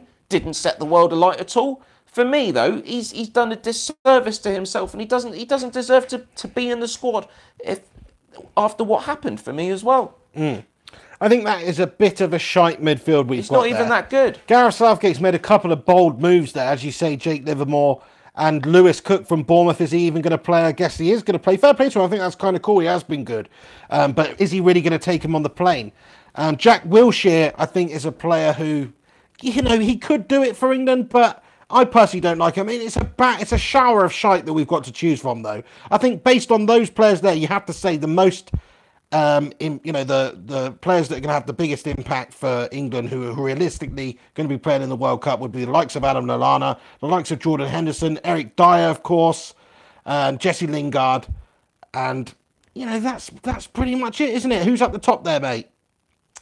Well, you've got Sterling, obviously. You've got Wilshere. Yeah. But I don't think Jack Wilshere is going to be really... It's not like his first name on the team sheet when World Cup days comes around, you know? It's not like he's going to be in the centre of the park there. Maybe he is, because he is a creative player. But if he's not doing it for Arsenal come the end of the season, then is he even going to have that much of an impact? You know, you just know Gareth Southgate, brown paper bag head himself, is going to play Jordan Henderson, he's going to play Adam Lallana, and probably Dyer in behind him, something like that. I do understand what Southgate's trying to do, and he obviously understands that our defence isn't the strongest in the world, and we need that to be covered. And it has happened at times where we have started with Henderson and Dyer, who I think in terms of short passes and simple game, Henderson is very, very good.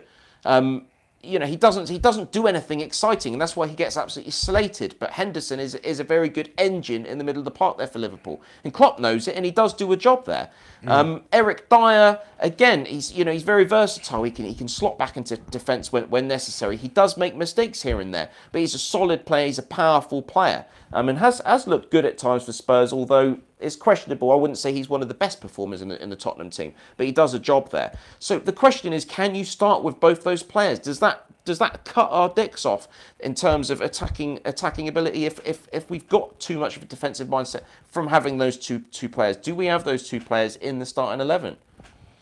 I think Gareth Southgate's going to do that, yeah, because we don't have a lot of choice in midfield right now. You've got to go with experience. You've got to go with... I would go with that, actually, the more I think about it. You've got to have Henderson and Dyer there. I know that sounds boring. I know a lot of you out there will be saying, what, being outrageous, but we just cannot afford just to stick all our players out that we think can score a few goals here and there and not have some kind of spine to the team and some kind of engine room. I think what we should do is basically have a very solid back setup, you know, and then almost have it in two phases, sort of like Jose wanted us to play the other day against Sevilla, except it didn't work, and have Henderson and Dyer as the sort of holding midfielders effectively, and that allows the more talented players up the top there to get going. I just want to give you a rundown. I know we haven't done the attackers yet, but I've got it in my head. This is my team, okay, that I would play in the World Cup. Let's just do this. You can do yours as well. So let's say I'm going to go for like a 4-4-2 of sorts, like a 4-2-2-2, if you like. Yeah? Actually, no, I'm not going to do that. I'm going to go 4-2-3-1. That's what I'm going to go for England. This is what I do. So the back line would be Danny Rose, centre-backs Jones and Smalling, right-back Kyle Walker. Sounds a bit shit so far, doesn't it? Bear with me, it's going to get shitter. Then we've got Dyer in front of them with Jordan Henderson. Oh, that's creative, not. That's shocking, isn't it? That's not exactly Scholes, Lampard and Gerrard, is it? Sounds awful, doesn't it's it? absolutely awful, right? But that's what we've got to go for right now. That's the two in midfield that I go for. But it gets a bit more interesting the further up the pitch we go. Of course, Harry Kane speaks for himself. He's the number 9 striker up there, of course. But the three in behind who are going to be the attacking players for England, I think we just go nuts. We just let them have it. We just go nuts. Like, we have Raheem Sterling on one wing. We have Rashford on the other wing, and we have Dele Alli in behind. So Harry Lingard Kane. doesn't start for you. Personally, I don't think Lingard starts, but I think he has a very important role to play in the tournament for England's team. But I just think Rashford's got more potential. He's more exciting. He can skin a man like no tomorrow. And the same with Raheem Sterling, really. He's a bit more of a headless chicken, but I think Pep Guardiola's got a lot out of him this season. He has been good at times, really good at times, in fact, Raheem Sterling. So I think that gives us danger. When you've got Sterling who can get down the byline and whip a ball in, might not be the best ball, but whip a ball in, also cut inside and take people on and beat them. And you've got that in Marcus Rashford as well on the other side of the wing. Of the pitch. Trouble is, do you know the player that we're missing? And do you know? I'm not saying put Jack Wilshere in there, and I think Jack Wilshere's been on and off a form of late. You know, he hasn't been setting the world alight. He's okay, right? But we don't have a player that links up those attacking, fast, speedy young players with the likes of Dyer and So Henderson true, that yeah. almost don't know what they're doing back there, apart from let's stop the ball coming much further this way. What about John Joe Shelby? Well, this is what I was going to move. I wanted to talk about John Joe Shelby. I think he's a breath of fresh air. He really does look good at times, you know. And I know he's a little bit unorthodox, and he picks up a card here and there, and he can be a bit dodgy. But you know, we are crying out for a player like that, and that's the sort of player that we need. He's at least creative. He can at least spray a 60-yard ball. He can see those through balls. You know, he has got vision, and he's a good technician and a good passer of the ball. So I totally agree with that. I mean, given the choice between him and Wilshere as that creative player, that sort of quarterback player, if you like, I would actually choose John Joe Shelby. So would I, yeah. A lot of people are LOLing at it right now, and yeah, he's not really up to the standard. But look at the shower of shite that we've got to choose from at England. It is a sad indictment when we're talking about John Joe Shelby for being the creative player of the fucking England team. It makes me want to pull the little hair I've got. The interesting thing is we actually kind of agree on our sides, I think. I'd probably go the same way. So you've got to have Kane up there. You've got to have Kane up there. You've got to have Ali with Kane, because those players know how to play with each other. And totally then, agree. you know, Rashford, Sterling, it's very attacking. I just don't know who else you want to be putting in there for those players. You can't have Vardy in there. You know, you need to... Impact player. Zionix is Adam Lallana. Well, you could essentially have Lallana in there for maybe Rashford. Yeah, Rashford, something like that. Maybe Rashford as an impact But player. I just want two dirty wingers going down the wings, rinsing down the wings, taking people on. Lallana's not that player. He is maybe a better passer, more of a creative sort of a player. And I think that's what the City scummer there was alluding to, is that creativity-wise in the centre of the park, who is there really? You know, Lallana, John Joe Shelby, Jack Wilshere, and Lallana probably less so than those two in terms of being that creative midfield spark. But still, he has got some of that ability, and he's very, very mobile as well. He works his socks off. So, yeah, that's not necessarily a bad shout. But in terms of starting 11, he probably just misses out for me. But, of course, it is a tournament. You are going to need these players. He's definitely going to feature.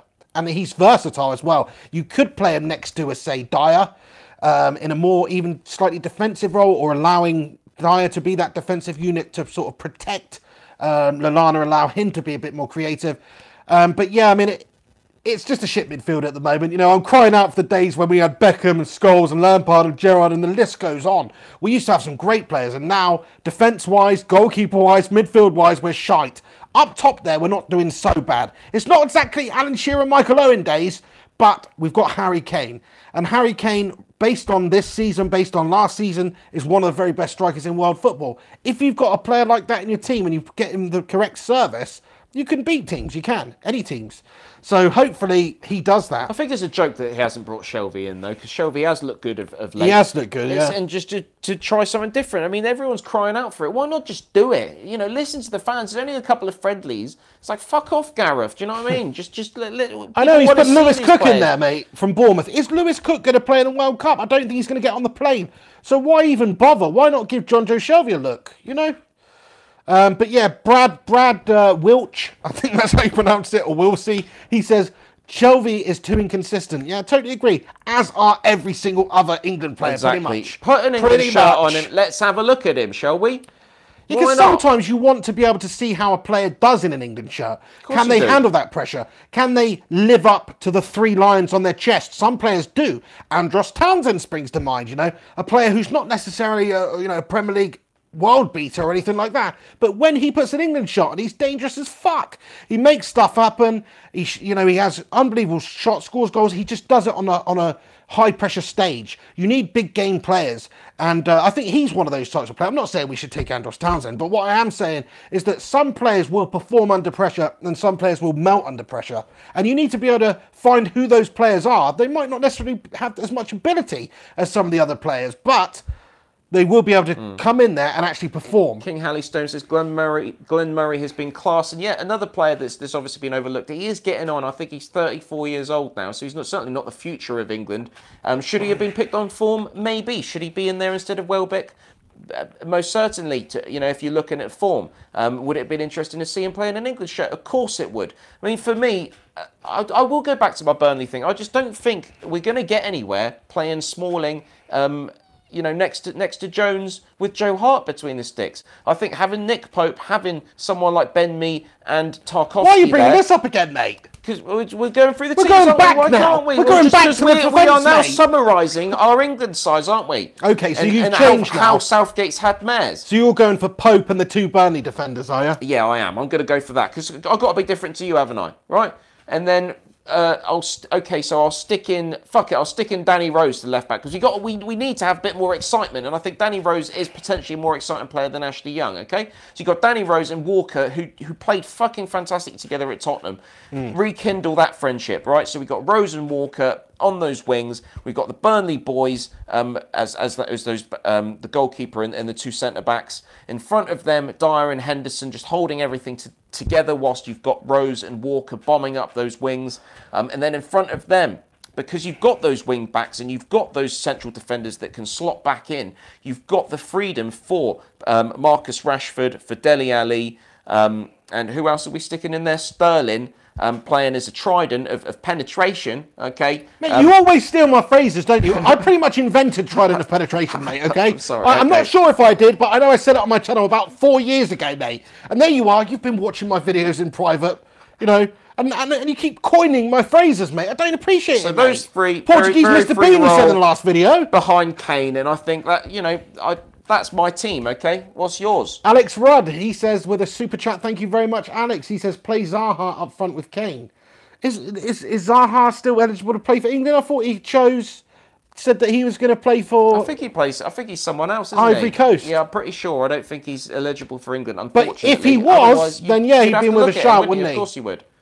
Mo Wada says, you invented it, Pig. Thank you very much, mate. Yeah, that's right. Trident of penetration. Stop stealing my freaking words, mate, okay? Oh, dear. The Rascal 5678 says Southgate will be another Hodgson. I think he already is another Hodgson. What has he actually done? He's not even got as good a record managerial-wise as Hodgson. You Hodgson. You Hodgson in disguise. Nobody knows he's got a bag on his head. That's right. But yeah, you're talking about a monumental bottle job. What Gareth Southgate is best known for, and he was a good defender, good left-back, Aston Villa days back in the day. Good player. Not great. Good player. Unfortunate overbite, unfortunate horse-faced sort of bloke. Unfortunate. But he was a decent player, good player. But what he is best known for is being a bottle job penalty misser. And that's basically the pinnacle of his career. He got that Pizza Hut gig after it, advertising Pizza Hut with the bag over his head. That's our manager. That's our national team manager. It's ridiculous that someone that was, ridiculed in the public limelight to that extent is now taking our side to the Russian World Cup. Just get your head around that, people, right? Get your head around that. It is, we are a laughing stock to the rest of the world. We're a laughing stock. Let alone the Brexit and the political stuff. Our football, mate. We're just a joke. We're a laughing stock. The defences we used to have, the midfields we used to have, the managers we used to have. Now look at us. Now look at what we've got. We've got a shower of shite through and through. Southgate's a joke, as Charles C. comments there. I reckon that nerve attack was probably set up by Southgate. He's making it in his backyard or something, isn't he? Just to get us. Doesn't want to go. So we don't have to go to the World Cup, innit? He was targeting us because he knows we're near Salisbury. He's spouting stuff about old Gareth. To be honest, good luck to Gareth Southgate. Of course I want England to do well. Hope he proves us wrong, yeah. Of course I hope he proves us wrong. But he won't. You know, he was going to get criticised for his team selection, whatever he does. That's part and parcel of being the England manager. But yeah, please let us know what your thoughts are on the England team and what your England team is for the World Cup. Hopefully it does happen for us. John Smith has just commented, very original name there, John. He says 3-5-2 question mark. Who's the 3 centre-backs? I like that thinking because that's a road and an avenue that Southgate may go down. I think if we're looking at the wing, sort of flying wing-backs, you'd have to go for Walker and maybe Ashley Young in that sort of formation in that incident. Or Danny Rose. The 3 centre-backs, I personally would go for in the 3. I think you need a bit of mobility, you need a bit of pace, and you also need obviously really good, solid defenders, which we don't really have. But I would certainly I'd just go for Jones, Stones and Smalling. I know it's boring. That's what I'd go for. And it's not the quickest, but Smalling's got a bit of pace. If it was me, I'd drop Dyer into that back 3, so it just leaves up another player that you can play in front there with Henderson. So then you would... In fact, that could be a team. If you wanted to incorporate a player like Shelvey into the team, you've got to have John Joe Shelvey and Henderson together, who actually played together at Liverpool, I think, at one point. So if Shelvey can play well, if you had Shelvey and Henderson, imagine it, in front of a back 3 of Dyer, let's say Jones and Smalling, for example, with the wing backs there, then I actually like the sound of that, because then you've got that creative input from the centre of the park that can feed those players in front. I hear what you're saying, yeah. I like this comment from David Ojawumi here. Thanks for your comment, David. He says, or 4-2-4, all out. Now, I think, actually, it's not the worst idea in the world just to play to England's strengths. What England do have at the moment, we've got bad defence, bad goalkeeper, bad midfield, no depth, no quality really throughout, no world-class players, so to speak of, really, apart from Harry Kane. So what I would actually do, what I'd be more inclined to do is to just go all-out attack. Have Vardy and Kane on the pitch at the same time. Have Dele Alli, Rashford, Sterling just going nuts. Just long ball, hoof it up to them and see what they can do. That might be the way forward for England. Let's just quickly look at England in terms of without Harry Kane for these friendlies. It's going to be interesting to see how it looks. But I want to see him starting with Vardy and Rashford in a 4-4-2. That would be awesome. That would be cool, I'd definitely like to see. Right, and I think everybody would like to see that. So hopefully he'll do that. Sounds dangerous, doesn't it? Because you've got the pace, the dogged tenacity of a Jamie Vardy, and then just the all-out class of Harry Kane. I think that'd be really, really good. But I don't think he's going to do that. It's not really a favoured formation around the globe at the moment. Kane play together, though? That is another thing that we need to be looking at. We need to be... there's going to be times in that World Cup, hopefully we'll be in a position in a game where, and obviously it's never good to be in a losing position, but when we are in a losing position, Southgate can mix it up and change it to something that we have tried. So, right, okay, let's go with Rashford and Vardy and change it into a 4-4-2. Change that formation, change the game. That's what you want to be seeing from managers in making key decisions and being able to transform the team into something different to be able to turn a game around. Do you know what I think we should do? I think we should recall Paul Scholes. He's too old. No, he's not too old, mate. He's still probably a better technician than most of those fucking players. I'd take Peter Crouch just for the experience and just to be able to absolutely bring on a player where everybody think, what the fuck? Who's this cunt? I agree, yeah. He's a crazy impact player, mate. I think Defoe's not going to go, is he? No. Unfortunately. But Crouch, yeah, he's still very useful. He's still a very good impact player to have. You just get this big, gambly, godlike freak on the pitch at the end of the game. Hoof the ball up to him. He might stick one in with that crazy head of his.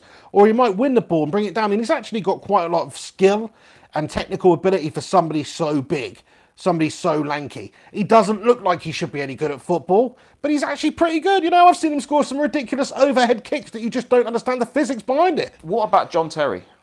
Sounds silly, but he is still fucking good for us to do. Oh, 100%, yeah. That's what I mean. You've got to look at some of these older lads because they're still better. They're still better than the young'uns. They are. You were saying, Paul Scholes is too old. I'm pretty sure he keeps himself trim. He still plays. You wouldn't. I'm sorry, but listen. Just answer me this: if Paul Scholes, Jordan Henderson, Adam Lallana, Eric Dyer are playing foot golf, who do you think wins? I like that from King Halley Stone. Put Carrick in, nice send-off, innit? Brilliant retirement send-off. There you go, but he's not been playing at Manchester United, really. But who do you reckon? Certainly the sort of player, to be fair, though, he's the sort of player I wouldn't mind having in the squad. Oh, well, why not have Carrick there, the experienced head? Yeah, someone that can just come in and just, if shit starts hitting the pan, it's like, bring Carrick on. Plus, he is a creative player, He can find a pass, and that's what we don't have. He ain't no Gareth Barry, taxi step. Gareth Barry's really let me down, because I've always looked at Gareth Barry as a tried, tested, experienced Premier League players, played so many games, and to do something like that to mar his career is just really piss poor from him. It is. Yeah, I didn't expect that from Gareth Barry. What are you doing, Gazza? You've had Mares, pal. I think he's been on the old booger sugar or something, mate. Yeah, most probably. Most probably. Anyway, should we wrap it up? Well, just a couple more things. There's always got a Get couple of on things. with it. We spend so long on the topics, don't we? We don't get on to the next topic, so we just got a speedster through the I don't like these topics. podcasts to last longer than 90 minutes, mate. The length of a football game. I start to get antsy. Oh, well, unlucky for you. Well, you need to feed the subscribers. We haven't done. We missed That's what two we're doing. massive games. We've had I'm actually- surprised people are still watching us after. Probably wanted not to ridicule me, mate, to be fair. People were crying at home, thinking, "I need the pig and the hen rant or something to make me feel better about this loss." But no, you were nowhere. They couldn't sleep at night, waiting, tapping on their phone, waiting for the video to come through. It just didn't come through. We've actually had probably more viewers than we usually do, so shout out to everybody who is getting involved in this episode. Chuck a like on this video. I'll say it again, it helps us out. Also, what you can do is after this video has been published is come back to YouTube and get your thoughts and comments in the comment section about anything we have discussed in this, because we like to read them afterwards. I think YouTube have actually just introduced a new feature which recaps the live chat during videos, which I have seen, which is pretty cool. So you can almost, you know, get the effect that you're watching it live and interacting with the video with the people that were watching at the time, which is cool, kind of like Facebook video replays do, you know. So that's cool. But yeah, always come back after, get your thoughts and opinions in. I'll reply to them. I'll try and get Henry to log in and reply to them too. So please do that. That's it. West Ham, right? Just quickly wanted to just look at this. They've been pictured in America. I don't think they haven't tried to make it a secret that they're over in America, supposed to be doing some warm weather training or some bullshit. They've literally been pictured. Okay, no drinking, no one's done anything wrong, but literally swimming pools or nice areas, nice hotels, etc. Scantily clad women around. Drinking is going on. There are drinks around. They're not drinking, but there are drinks around. It's just like that kind of party, nice holiday atmosphere, right? That's all well and good. I'm not bashing that. There's nothing wrong with that. But when you have just been losing the last however many games by 3-4 goals, you know, your fans are in absolute uproar. You've got people invading the pitch. You've got people literally climbing up to the director's box in your last home game because you know they're so angry with West Ham in general at the moment. It's really not the best idea. It didn't work for West Brom, did it? Why is it going to work for you? It's not the right West Ham? time, is it? It's fucking stupid. Not the right time. It really pissed me off. I do feel for West Ham fans. The one thing that I can say about West Ham fans that you failed to do, really failed to do, was cause an uproar when it was first announced that you'd be looking to sell the Berlin ground and move into the London Stadium. What the fuck were you thinking? Sell your family home? Sell your family home and go and rent some luxury flat in London that's costing you a bomb every year, and you don't have a home anymore to go to and you're facing relegation?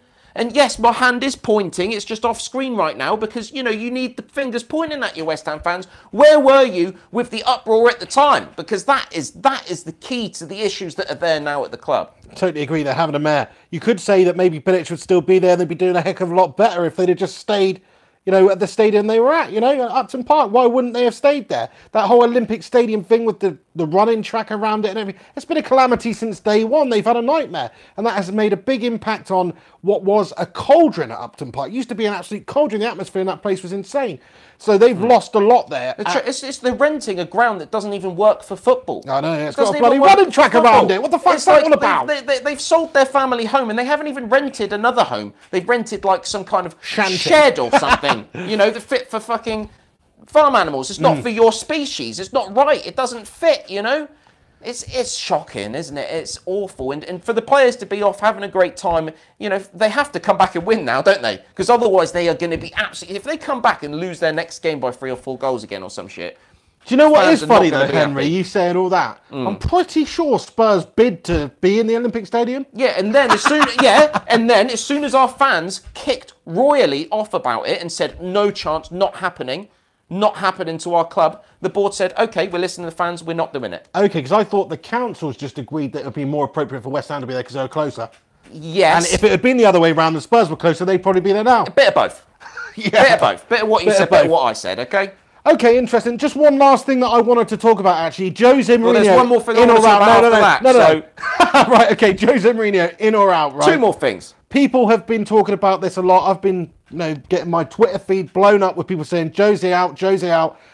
Listen, he's one of the best managers in the world. He might be a negative, boring bastard at time and disappoint us. A lot. You're still a Jose in then? I'm Jose There's in, almost mate. more Last Jose year, out than Jose in at the moment. There is, but come on, it's not A lot like of the hate. Arsene Wenger situation, is it, where it's just year after year after year of disappointment. No, it's 1 year of disappointment, and we're actually going to probably finish in our highest league position we have for a good few years. Last season, he won us a treble of sorts.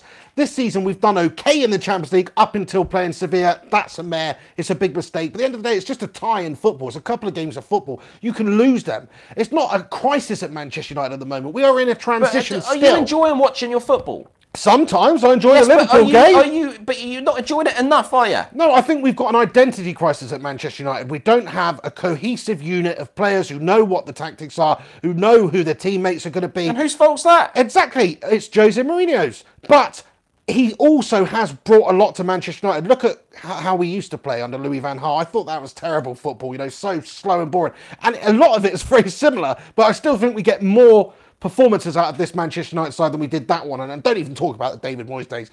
So I think he's taken us forward, albeit maybe not that much. Did you know Moyes actually did better in the Champions League, though, didn't he? He did better in the Champions League than Jose did with Who United. are we going to get? In fact, Moyes is the best United Champions League manager since Sir Alex Ferguson. So don't come bash on, Moyes too much there. Don't bash Moyes too much there. Mate. He finished 7th, for fuck's sake, with Manchester United. Don't even bash those stats at me, mate, because it's ridiculous. Jose is a seasoned winner. Look at those. Look at his trophy cabinet. It speaks for itself. He's one of the best managers in world football. There, can he? He's one of the best managers in world football. It might not be the style of play that you or I necessarily want at Manchester United, but it is effective. He will grind out results and he will take us forward, and he probably will win us trophies over the next coming seasons. So hold your horses on this Jose out nonsense. That's all I'm saying. I'm counting down. We should do a clock countdown to when the pig will become Jose out, because it's going to happen. Make the shirt for him, Pete. I hope it never happens, mate. Send it in. Make sure it's the right size for him, right? But he will wear it at some point, yeah? Listen, one thing I know is it's not going to be as bad this season, I don't think. I think we're going to invest in the summer. Jose knows what he wants. He can steer the ship to challenging for the Premier League trophy. City, in my opinion, they've had a great season. I think they've had a freak season. I don't see them replicating that next year. They might win the league next year, but they won't win it by such a margin. And I think everybody else has been behind this year, and City have been fortunate at times. And I think next year we could really mount a challenge for it. That's what I believe. I think if Jose doesn't get us challenging for the Premier League trophy next season, then maybe I will start wavering. But right now, what I see is a man who has improved our situation, who has got us competitive, who has got us winning, most of the time. Okay, it might not be pretty a lot of the time. Sometimes it is. And he has brought some quality into our side. So me personally, I'm Jose in, and I will be for the foreseeable future, because I think who are you going to get if you get rid of Jose Mourinho? You can't get Pep Guardiola. You don't even want Jurgen Klopp. The trouble is with you, Mourinho out there, and I do understand how you feel, and I'm sitting on the fence here. It's like, I don't know. I think give him time. Got to give him time. Got to let him spend a bit more money, okay, and see how he gets on with that side. But for you, as I said, for you, Jose out people, is who are you going to get in? As you said, you've got to have a replacement. You've got to have a plan B. For a lot of Jose out there, I think you're just saying out for the sake of out. You're saying out for the sake of out, and it's not like the Wenger situation. What's your plan? What are you going to do with that side if he goes? You need to keep him for now. You can still win the FA Cup this year. I hope you don't, but you can still do that. Win a trophy, come second, move on next season. Let's see how he gets on. There's no way that it's Jose out right now. Definitely not. It can't be. I'm glad you said that, mate. That would be silly. Okay. Zionic says, got you competitive, you're 25 points off us. Do one, you city scummer. No, thank you for getting involved, mate. We welcome everybody here. Love you, actually. But listen, what I say is get competitive. What I meant is get competitive with everybody else. Right, I've got two more things I wanted to cover. Too good this season. Two more things I want to cover, and I'm just going to announce the topic just to make sure that you can't cut off the video and say, oh, it's ended now, so that at least the people know what I wanted to talk about. Like, subscribe, comment, we'll see you later. Shut up. Shut up, right? So I wanted to just quickly mention Southampton, obviously getting rid of Pellegrino and getting Mark Hughes in. So let's quickly talk about that. And also the fact that bookies-wise, this is interesting. Overnight, this is in the last kind of 48 hours, Bale's next club after the summer, Spurs are now favourite. Spurs are now favourite for Bale to make a sensational return. Never going to happen. Okay, it's 3-1. Okay, so it's more likely to stay at Real Madrid. But in terms of next club, that's really short odds, though, isn't it? He was favourite for United, but apparently he's right. Should we start off with that one then? So it's come out in the Spanish press. Apparently, Gareth Bale has come out saying that he sees Tottenham being able to compete on all fronts. He sees that Spurs are able to do anything that the other big boys in the Premier League are able to do. And of course, why wouldn't he come back to Tottenham? As long as, we've got first choice on him. And if we, I think we've got we've got to just stump up the money. If he wants to come back to Spurs and he's willing to take a slight pay cut, we got to have him at Tottenham. So that'd be absolutely brilliant. If you could sign Gareth Bale, you have to sign Gareth Bale. Historically, Spurs do not spend money. They sold Bale because they had to, but they are in a position now where they can compete. They have improved since then. They are a bigger club, effectively, in terms of competing for things. You can see that by them being in the Champions League and finishing higher up the league. So I think it's more of an incentive for Gareth Bale to come back.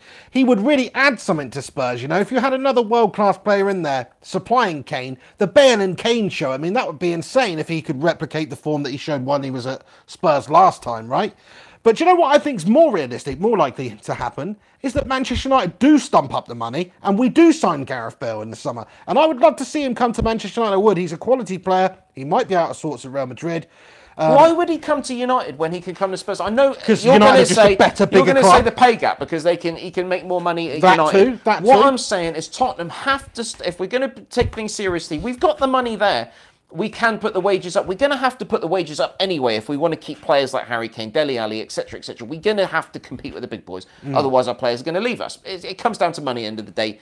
And I'm sure there must be talk at Spurs about increase of wages. There has to be, okay, if we're going to move things forward. So Gareth Bale, yes, could be our biggest weekly wage or whatever it is, but get him back in. 100% love Bale at Tottenham. He loves Tottenham. He's a Spurs lad. He loves Tottenham. Get him linking up with Harry Kane. Would absolutely love it.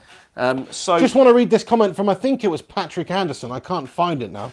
But I think he said something along the lines of, yeah, Bale may be coming back to Spurs, but only in exchange for Harry Kane, which I think is a good shout, actually. Kane won't leave. I don't think Kane's going anywhere. I genuinely, strongly believe that Kane is going to be one of those players that doesn't leave Tottenham. Well, they have to pay him then. They have to give him parity. As long as we continue to be a team that is challenging for trophies, which we have done this season. We have been, okay, we're not challenging in terms of actually putting the pressure onto City. Mate, who was it? Somebody tweeted me. We are progressing. Somebody tweeted me with a picture of Harry Kane wearing an Arsenal shirt when he was a lad. Have you seen this picture? Yeah, but we all wear... And he's Spurs through and through, is he? We all wear what? I never wore a fucking Arsenal shirt when I was a kid, mate. You talking shit? That's United. That's all I wore. You might occasionally wear like a Real Madrid shirt from a different country. He's a fucking gunner. Turns out he's a gunner and he's going to go sign for Real Madrid. You're having a mare, mate. He's all putting up in front of every player, kisses the badge. Says they're fucking happy when they're there. He's going to do one just like Gareth Bale did. He's too good for Spurs. We'll see. We'll see, won't we? We'll have to see. He's going to be our Matt Letizia. What do you guys think about that? He's going to be one of them sort of players, right? Quickly then, let's just finish it off talking about Southampton. It's sort of our club down the road, second closest club to us locally after Bournemouth. Obviously, Southampton have an absolute mess. I said on the Pig and the Hen show several shows ago that Pellegrino, I didn't see anything in his man management, his ability. It didn't really seem like he had any tactical genius to me. I've always seen him as a manager that didn't really shine out to me at all, and he has lost his job. Finally, Southampton don't like to sack their managers. They kept with him for a long time, but the football was dross. They're right down there, not scoring enough goals. And yeah, he's gone. What's your thoughts on Pellegrino? Good riddance, yeah? Yeah, I reckon he had a mare, mate. Good opportunity for Mark Hughes to come in there. I think he's got the job to the end of the season. He had a bit of a torrid time at the end of it in his last role. So it's a good opportunity for him to turn the page as a manager, which he needs to do. Because it's all disappointing for Sparky's managerial career, really. Unbelievable player. Not so great Southampton player.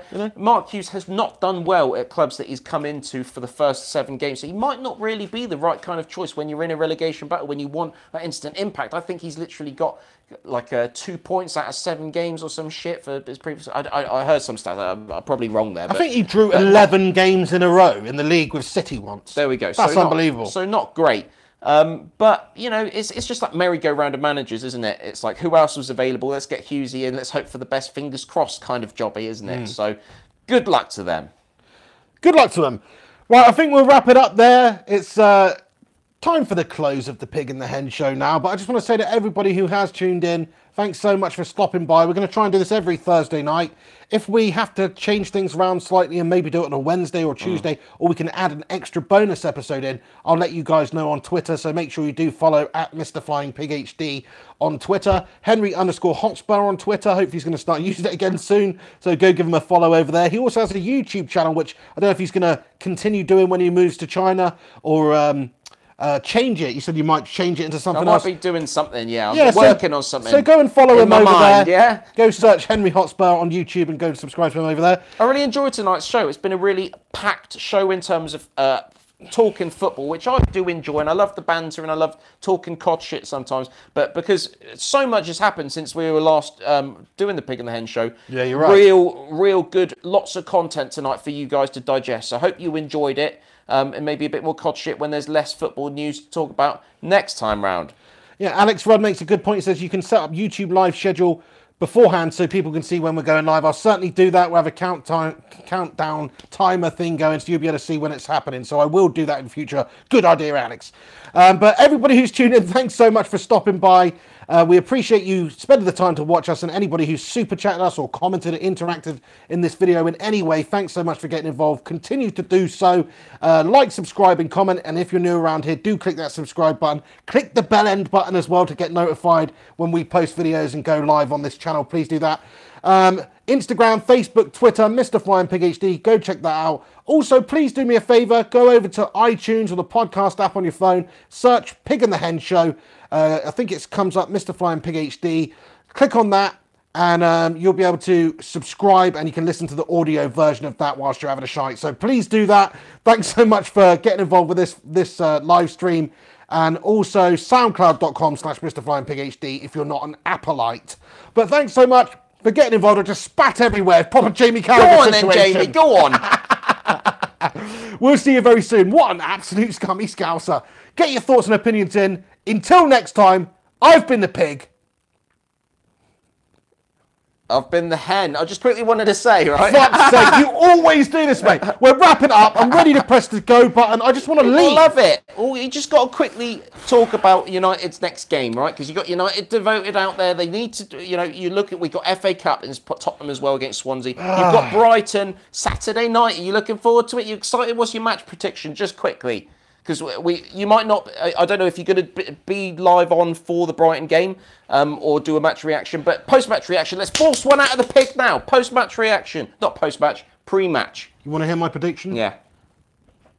Pain. What? 3 points to whoever can tell me what that's from. What does that mean? What the fuck's that? You want to know my prediction? Pain.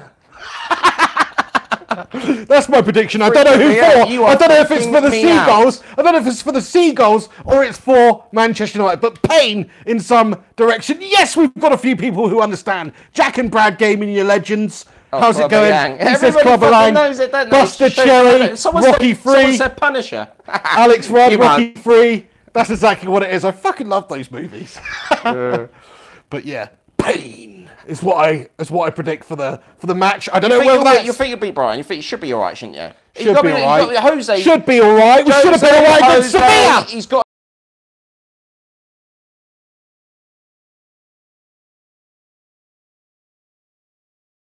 win fuck all this season. Let's hope for a final. Someone mentioned that earlier. That would be fucking brilliant, wouldn't it? Manchester United, Tottenham Hotspur, Wembley. We'd have to go, wouldn't we? We'd almost have to get tickets to that and go. Nemo Nobody and Alex Rudd, both pretty much at the same time, say the same quote.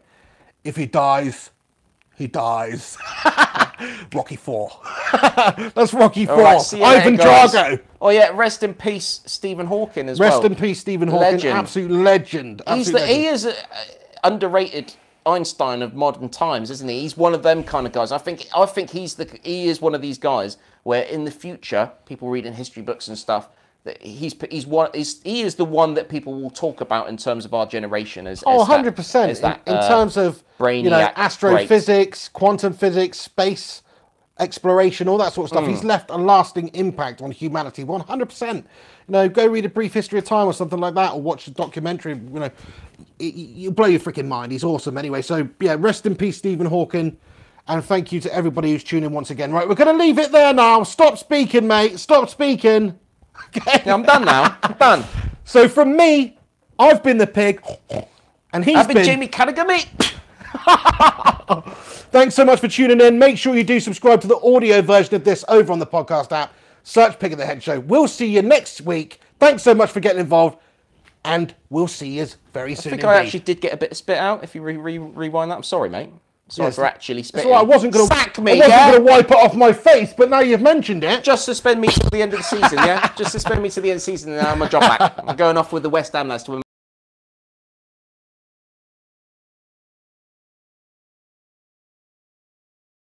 Are those players going to steal a taxi? Are they going to live up? Hashtag Gareth Barry.